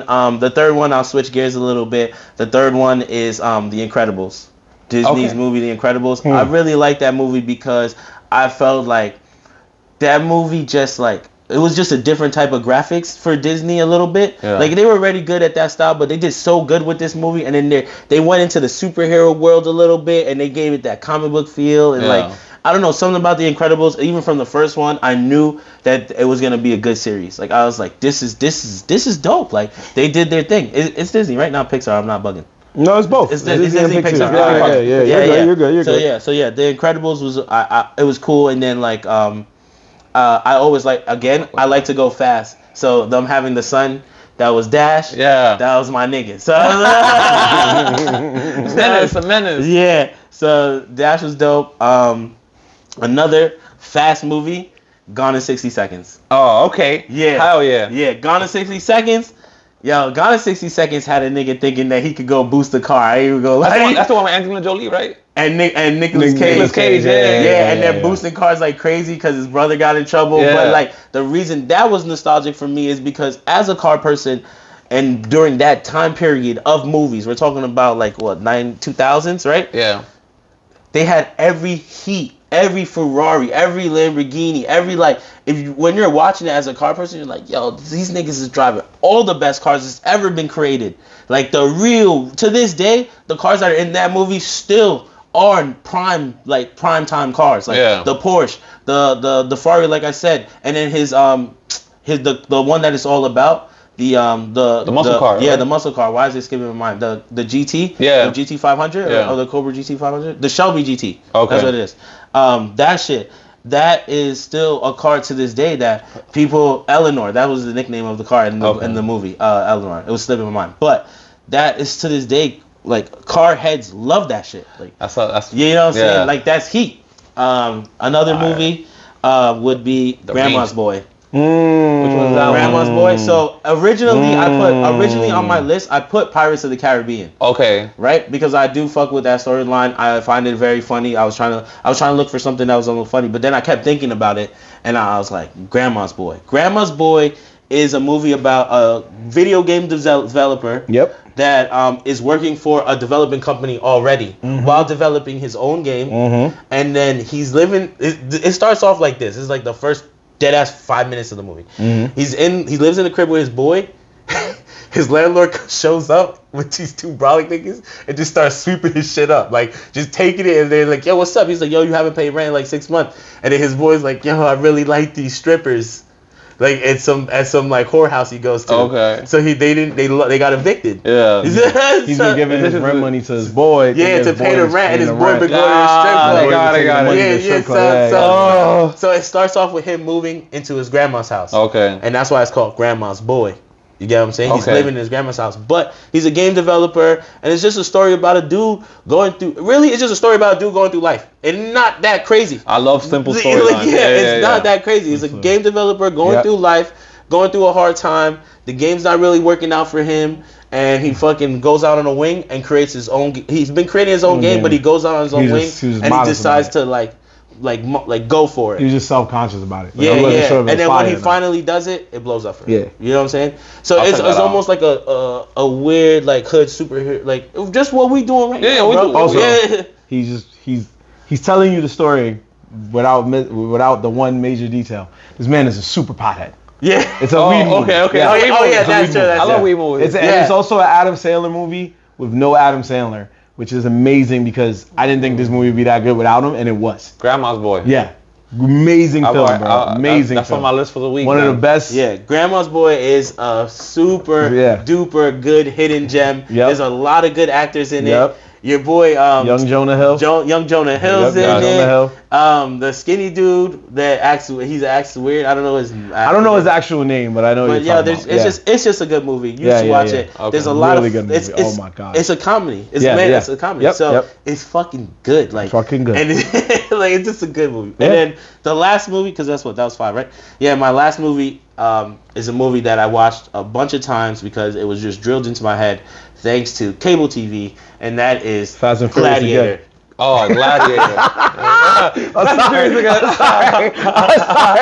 I'm sorry. Go ahead. I should have did that, right? I should have said Fast and Furious. You said I got you. Gladiator. One of like my hidden facts is that I love Roman time period. Yeah. I like that time period. Gladiators, all that fucking fighting knights. Like I go to what's it called? Medieval times? No, not medieval time. Renaissance fair every year. Okay. Yeah, I go to Renaissance fair every year, bro. Like I like that time period. I love all that. I love all. So Gladiator and how gangster, that actor was in that movie, and how Maximus. That's Russell Crowe. Yeah, Russell Yes, Crowe. sir. Yeah, how Maximus is, he had this like beautiful life, as he got stripped from him, and all this shit, and it ends with him smoking the leader, and them carrying him out is just like that true hero kind of defining coming up story for me, and the fighting scenes are dope, and there's a lot of very serious points in that movie. Yeah, it has a lot of heart. Yeah, it has a lot of heart to it. So that's my last movie to define me. I guess. Fire. It's funny you say that because last night I was gonna restart watching Spartacus. Again, I'm super into Spartacus is touch. I'm super big into mythos. Like the Odyssey is one of my favorite stories. I'm big into Greek, Roman, Norse, all that, Egyptian mythology, all that. Spartacus was a tough one to watch, especially for like people that don't want to fuck with some of the scenes that's in that. Yeah, it's a lot of sex, a lot of all kind of sex in there. But that's real Roman shit. Yeah, but the storyline of what he goes through and what it's about is like so deep. Yeah, like, it's like you watch it for what it is. Like, because it gets to the point where Alexander, Caesar, I forgot who it was. Alexander comes in and we already know what happens. They wiped them out. But yeah. And the cool thing about Spartacus is that they try to keep the real factor in there, right? So they throw real people from history. Yeah. Like their names come up in dialogue, or you see some of them. So like that's cool. Yeah. You know what I'm saying? But yeah, dope, bro, that was cool, man. Everybody has some dope lists, honestly. Listen, I wish I could incorporate all that into mine. You have any honorable mentions? Honorable mentions? Nah, man. I'll go on. I'll go all night. All night with honorable mention. Exactly. All night with honorable mention. It's just like so good. Too much. It's comedy. It's sci-fi. I'll say honorable mention. That last movie that really had me like, whoa, was Dune. Okay. So I was like, oh, man, cool. this was like just for how it looked visually, how the score was and everything, and I love Oscar Isaac. So that was like a pretty dope experience, I'll say. Hill Surfer said Vinland Saga. I think he was referring to what you guys were saying about Spartacus and stuff like that, if I'm correct. Because that's a show, that's not a movie. So I think I've heard of that. I've heard of that before. Yeah. No, it's cool. It's like the Viking show. Oh, yeah. Okay. I started that too. I haven't finished it, but I started that too. Yeah, it's a Viking anime. Yeah. That Viking. Yeah, the wild one. Where they be running and why do you, it's because he stood in separate words. Because you saw Vin, Land, Saga. Yeah, he was like Vin, Land, Saga. The anime is fucking. The anime's heat. Yeah. That's from Netflix, right? The second season became a Netflix exclusive, even though it's on Crunchyroll. Okay, got it. But it's all about the first season. It's all about the first season. Second season is darker. The manga gets dark and things happen, but like overall, he does his thing. Like it's a good. The second season is slow because life is slow. How y'all feel about those American like animes like on Netflix? Well, right now some of them we agree with. Yeah. So I don't want to say all of them because there's a good amount now. But the best I've seen within the past month or so is the Scott Pilgrim anime was pretty wild. Okay. I watched only a few episodes. They tricked us. It yet. Yeah, but it's good. What was it? I think is technically, I guess more or less you can kind of say cyberpunk. And then that was dope. And then what is it? The Blood Dragon remix is good. Okay. It's the Ubisoft one where they throw in different characters, and for some reason WWE wrestler Cody Rhodes is in it. But what? Yeah. Yeah. Yeah. I mean, it's a lot of people don't fuck with the American. You know. Yeah. So there are some good ones. Yeah. There's a lot of American cartoons that get slept on because of anime. Yeah. Which sucks, or because there's just a better show on the network. Like like on Amazon Prime, obviously the best animated show is Invincible. Oh. Yeah, but people don't realize that like a close second place is The Legend of Vox Machina. Yes, my man. Yeah, that one is fire. I'm not even into D&D, but that made me get interested in D&D. So fucking amazing. Vox Machina. So good. Yeah, phenomenal. Yeah, but because of Invincible, you're only gonna really know that one on that network unless you really choose to. Now they got heat from The Boys, Gen V, right. Upload, all this stuff. Oh yeah, Upload's good too. Upload's dope. My man. Something I was, I think on Netflix, one thing that I was like, Cyberpunk was dope as fuck for me. And American anime gets like, because Avatar is one of the GOATs. Like Avatar, The Last Airbender is one of the greatest things ever told. Yeah, Avatar and Korra was cool. But Korra was amazing. People don't talk enough about Korra. But Castlevania, again, I love vampires. I love the whole Castlevania thing. Even the spin-off. The Richter joint, Castlevania was really well. They were showing like Haitian vampires. I'm like, yo, fire! Like, you know what I'm saying? Like in New Orleans and all that. I'm like, yo, this is dope. This is different. Dope. Yeah. So again, different things. I like how people are just incorporating different elements into a lot of shows nowadays. Yes, sir. Even Scott Pilgrim just taking the left. That was dope. Super left. Especially, if y'all watch it, you're gonna see. It just takes so much of a left. You're like, wow. But you're not mad at it, you know? Yeah. So you can live with it. I think we got time for one last segment before we let you go, good sir.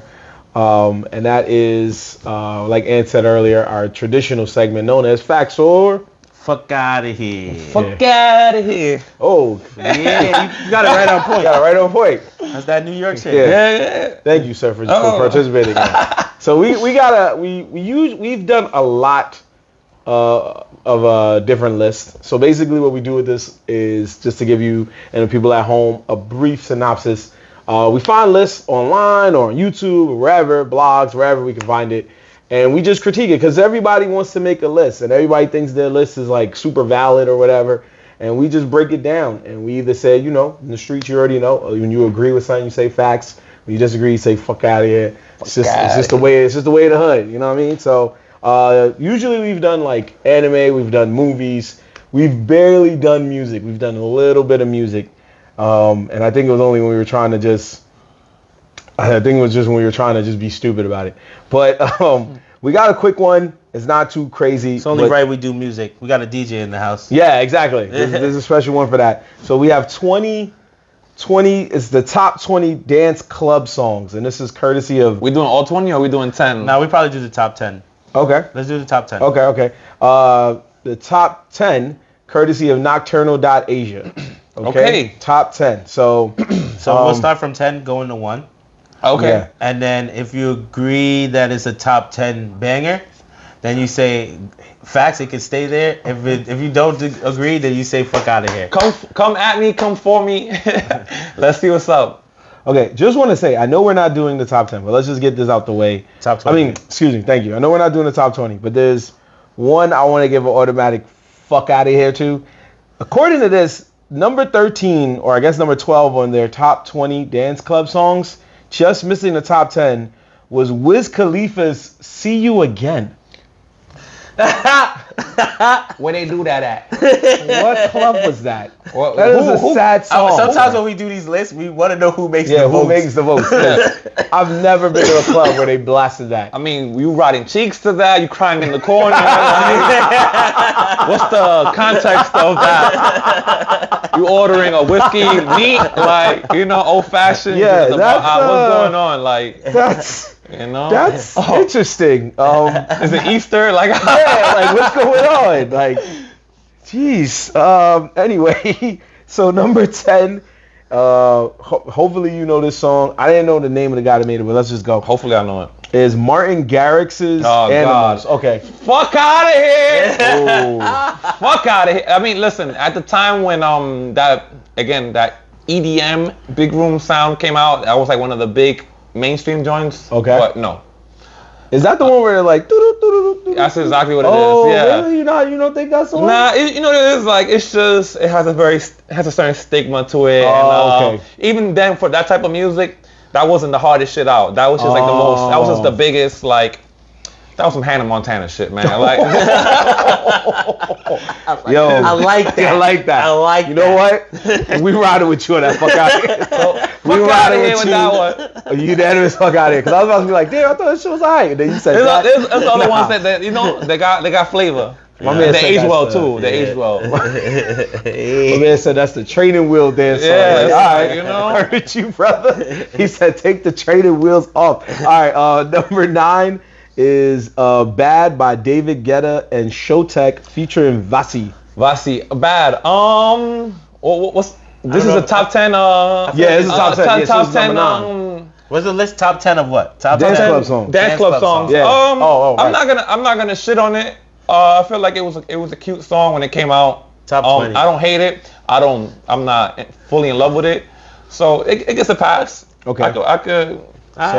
It stays where it's So at. it says what's that? For what this You can list say the is, truth, bro. I think it's in 15. For what I this think it for, needs to go for lower. what this list is I'm already getting the gist of what this list is. Then it's not a top 10. It's probably like a top 60. Okay. So then we saying fuck out of here. Okay. So fuck out of here. It's not a 9. Yeah, these are more like all the big 2013, 2014 big like festival tracks. It was a big track, but it wasn't that big of a track for that time. Nor was it monumental to be a top 10. I get what you're saying now. Yeah. Okay. So yeah, this list is gonna be fun. Yeah. Because number 8 is Far East Movement featuring Cover Drive. Like a G6? No, turn up the volume. Turn up the volume. Which one is that one? Yeah, that's all I was You like. see, I was like, turn up the, like a G6. Turn Yeah, I thought that was. I don't know that one either. Yeah, that one had me too. I thought it was G6. Maybe not a top 10. So fuck out of here. Definitely like maybe top 50 or something. Because the Far East Movement, they were making some dope ass shit back then. Yeah, that's what I was like. So I remember G6. And then again, this is like a Asian. Yeah, let's look this one. This is like an Asian. Somebody from Asia making this list. That's what he said. That's the name of the. He's right. He said Nocturnal Asia. Nocturnal Asia. So like this is what bangs in Asia. First of all, they go crazy out in Asia. So that's number true. 1. I didn't even think but about that. Far East Movement. That's like how we love Dipset here. But like Dipset ain't really gonna bang in like Australia. You feel me? He's right. Like I love Killer Cam by Cameron. Yeah. But ain't nobody gonna play Killer Cam and like that's Melbourne. That even goes into the line of the fact that the music that we listen to here, we don't get all the same down south bangers. Oh, and they don't get the same New York bangers. Yeah. It's just this was it. Let me see. But it says turn up the love. I didn't want us to get hit with that copyright. Nah. No. That could be more of 5 seconds was enough. a regional thing, but yeah, same thing. Okay, let's moving on. Let's see. I mean, I'm loving this. This is dope. Number 7, the Chainsmokers selfie. That was dope. Yeah. I'm gonna say This is definitely a newer list. For what this list is, I'm gonna say, what is this, number 7? You said? Yes, sir. For what this list is, I'll say it gets a pass, just because that's when the selfie thing was big, and then I feel like that solidified. That solidified these artists' career, the Chainsmokers, which they went from making like a very parody type of song to being really serious parody type of song to playing like the early time on the stage to being really well received artists and producers making really dope music and being like one of the top. So I'll say it gets a pass for that. That was a big song. I remember that. Yeah, that was cool. The girl was talking for like 2 minutes and shit. And let me take this out. Again, this is the list of like biggest dance like EDM. A lot of that from that era. That's what it sounds like. Yeah. Again, I was there for it. I was going to the festivals. I was listening to the music. I know what was hitting hard. I know what was the mainstream. So yeah, that was dope. Yes, sir. Yeah, you're right. Cause I definitely agree with you on that. I think this is a stay too. Yeah. I think it's a stay. Yeah, I can fuck with that. All right, so let's move on. Number 6, we got Iggy Azalea's Fancy. Oh fuck. Yo, you was just doing all right. What happened? Man, they probably got a hold of her OnlyFans or something. She don't deserve no. She don't deserve to be up there like that. I don't think this was that. There was nothing fancied me about that. So I like that. Like you said there. Yeah. There was nothing heat about this. That's. Yeah, you're right, brother. Wherever they jamming that too, I wish I all the best. But like, hey, I get it. It was definitely in that time frame. So but fuck out of here. Yeah, fuck out of here. That's like I agree. That's like top 900. Yeah. Of that year. That was our only hit. Yeah. So number 5, here we go. I think we're getting better at this. Calvin Harris's Summer. Oh. Yeah. How fucking Yeah. Calvin Harris is that motherfucking man. They got one. And that Summer is amazing. That song you can still even play today and it still catches a vibe, a feel. You know what I'm saying? Yep. So shout outs to Calvin Harris. That song is amazing. Yeah, that's an automatic fact. That's a no-brainer right there. Yeah. It's such a huge record. For sure. Every party I went to back in the day, it was like, once that song came on, you just felt the vibes. Yeah, it was amazing. He knew what he was doing. Shout out to the Diplo remix, Fire. Still banks today. So yeah. Shout out to that too. Number 4, we got Zed featuring Selena Gomez, I Want You to Know. I don't know that one. I want you to know. Yeah, that was I feel like not one of my favorites, but I could. You've heard it. Definitely top 10. Definitely top 10 for what this list is. Not at the mark it's at right now, but Zed was making dope music. And dope music that at that time it was dope because that style of music wasn't really getting radio play like that. So you know what I'm saying, making songs with Ariana Grande and stuff definitely had that crossover. So you know, respect to that. So pass. All right. So facts here. Facts. Yeah. So here's where it gets a little tricky because I already seen the top 2 before this one. Yeah. But number 3 is DJ Snake and Lil Jon's Turn Down for What? That is a fucking fact. Yes, that is a factory, flow factory. That is a fact, no doubt. Listen, I saw Lil Jon's first show in New York, Webster Hall. Amazing. That song was ginormous. It was getting played for like, it's still getting played. Yeah, like where it is still getting paid. That was like that was like 2013. So shout out to DJ Snake. Still randomly be coming up in rotation. Facts. Yeah, like that and Shots gets replayed. Random fact. The director of that video, if you see how trippy that video is, it's the same directors that did Everything Everywhere All at Once. That's why it's so trippy like that. Yeah. So if you can see compare. Yeah. How did you find that fact out? I just randomly heard it. I was like, oh shit. No wonder it has like the same aesthetic. That is beautiful. Yeah. I did not know that. If I'm wrong, please correct me. But that's what I heard and I see the correlation. So yeah. That's fire. So you learn something new every day. Learn something new every day. All right. So that's a fact. Let's go to the last two. Last two. Number 2 is Hideaway by Kaiser. Kaiser? Yeah. Kaiser. There we go. Sorry about that, Miss Kaiser. Hell yeah. That's a fucking fact. At that time when everything was sounding so big, this brought like for that mainstream audience, they brought like that house groove. You know what I'm saying? So you'll hear it. Once you hear the song, you'll be like, oh, that song. But super cool, her vocals and everything, you know, it gives that nice like 2014 summer New York type of feel, you know? Yeah. You at Output, you at Kinfolk, whatever it was at that time. So, vibes. That's That's a fact. Yeah, just know we've been riding with his answers this whole time. This is the first time it's a group project, ladies and gentlemen. That's why you've been telling us. Some of the songs I knew, but there's like the last two I did. Well, not the I knew the Little John one. I didn't know this one. The Kaiser is if I hear the song, I probably know it. That's the thing. Oh yeah. See, I know this song. Yeah, I know the song. All right, I know exactly the song. All right. So then you're right. So then it stays on there. So it doesn't get tricky. I guess. Because I saw number one and I just knew suck what it with was. knowing songs by names. I have a hard time too. I'm not good at that. Memory is just like I'm not good at that. But then as soon as you play it for me, I'll be like, oh yeah. That song, yeah. I feel you on that. Here's where I feel is about to get crazy. But the number one dance club song, courtesy of Nocturnal.Asia, shout out to them, is "Hey Brother" by Avicii. Oh man. They were doing something. Hey, brother. Once I saw the name, I was like, I know what this is. First of all, rest in peace to Avicii. That song, they should have just set levels from Avicii, and I would have been like, okay, that's not his greatest song. Not a top 10, not a top 20, maybe a top 80 or something. But it was cool because he was mixing in like country music or like with like that electronic EDM stuff. Yeah. Definitely that is fuck out of here. So big fuck out of here on that one. That is our top 10 for one more question for you. What would be your number one? Those Flakos shake the room, obviously. I should. Those Flakos they unique, shake the room. Come on, like.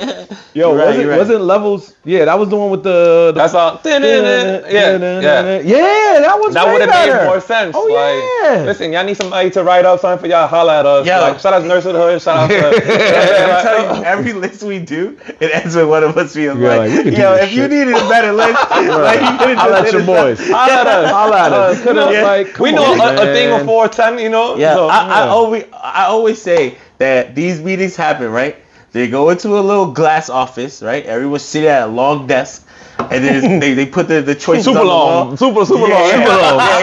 They put the choices on the wall, and then when the choices are done, there's one nigga like, yo, what's wrong with these niggas? They always it's trash, bro. He's like, why don't they just listen to me, bro? Yeah. That's true. That is a fact. That is a fact. There's always a real one or two in the there's somebody in there like, yo, what you talking about? No. No. Like, yo, I told y'all that's not gonna work there. Get it together, corporate. Get it together. We can't wait till one day we blow up and they're like, yo, did you see? These guys been talking about this whole time. They did like 8 of our lists and they said all our lists was trash. So hilarious. My guy, man, we definitely want to thank you for pulling up and having fun with us. A supersized episode just for you. We always do supersized episodes for the guests. Thank you. But we definitely appreciate you pulling up, man. But just let these people know where they can find you, follow you if they haven't yet, subscribe to anything. Yo, first off, shout out to everybody on the chat. Shout out to everybody viewing this. One love to everybody. Spread peace, spread love, spread goodness. Shout out to everybody here in the room right now. It's lots of love. Nerds in the Hood right here.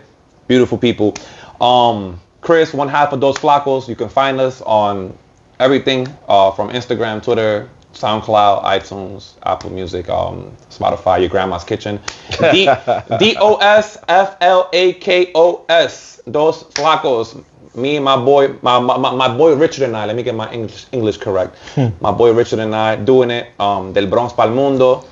And we here. We got music, shows. We love food. We love nerdy things. We love life. And that's it. We here. Check us out. Check us out. Yes, sir. And as always, you can catch us at Nerds in the Hood on all social media as NERDZINTHEHOOD.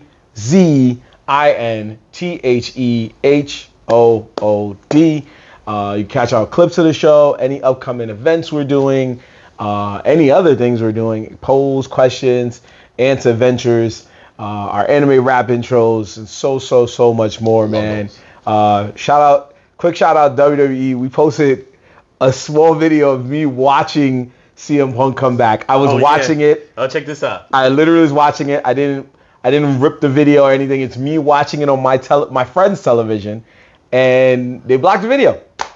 He recorded a video of a TV from his phone and posted it on YouTube. It got mad views. And then they hit him up and they blocked the video. They crazy. We don't want no YouTube strikes, please. Thankfully they didn't give me a strike. Okay, But they just was like, this will no longer be seen in the stratosphere of YouTube. And I was like, wow, thanks.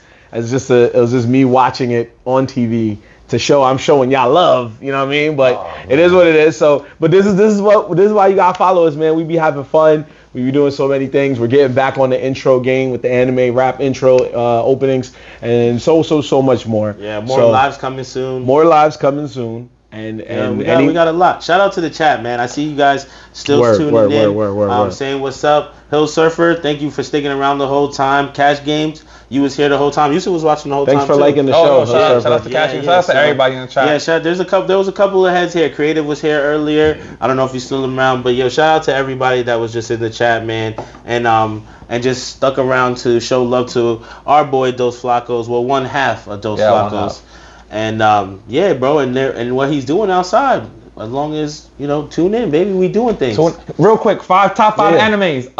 Number 1, Yu Yu Hakusho. Number 2, Hunter x Hunter. Number 3, Sailor Moon. Number 4, Outlaw Star. Number 5, I'm gonna say, don't kill me, first season of Promised Neverland. Bye. I love that. You said first season, not everything. I'm clipping that. You said first. Remember that. Not that second season. It got weird. The first Don't season. get weird. Yeah, not that second season. I like that. That's coming soon. Top 5 animes. That was beautiful. Yeah, that was beautiful. I'm glad you even answered that, man. I like that. Cut it in half. And again, we just want to thank y'all all for watching us. Tune in next week. We probably won't do a live. We'll be back on YouTube. But you can catch the show on YouTube, Spotify, Amazon Music, iHeartRadio, Castbox, and so much more. So we just want to thank you once again for rocking with one half of the Nerds in the Hood, which is your boy Mar Black. And McGee. And our special guest. One half of Dos Flakos, your boy out here. And we are out of here, people. Peace. Yo. Thank you for watching.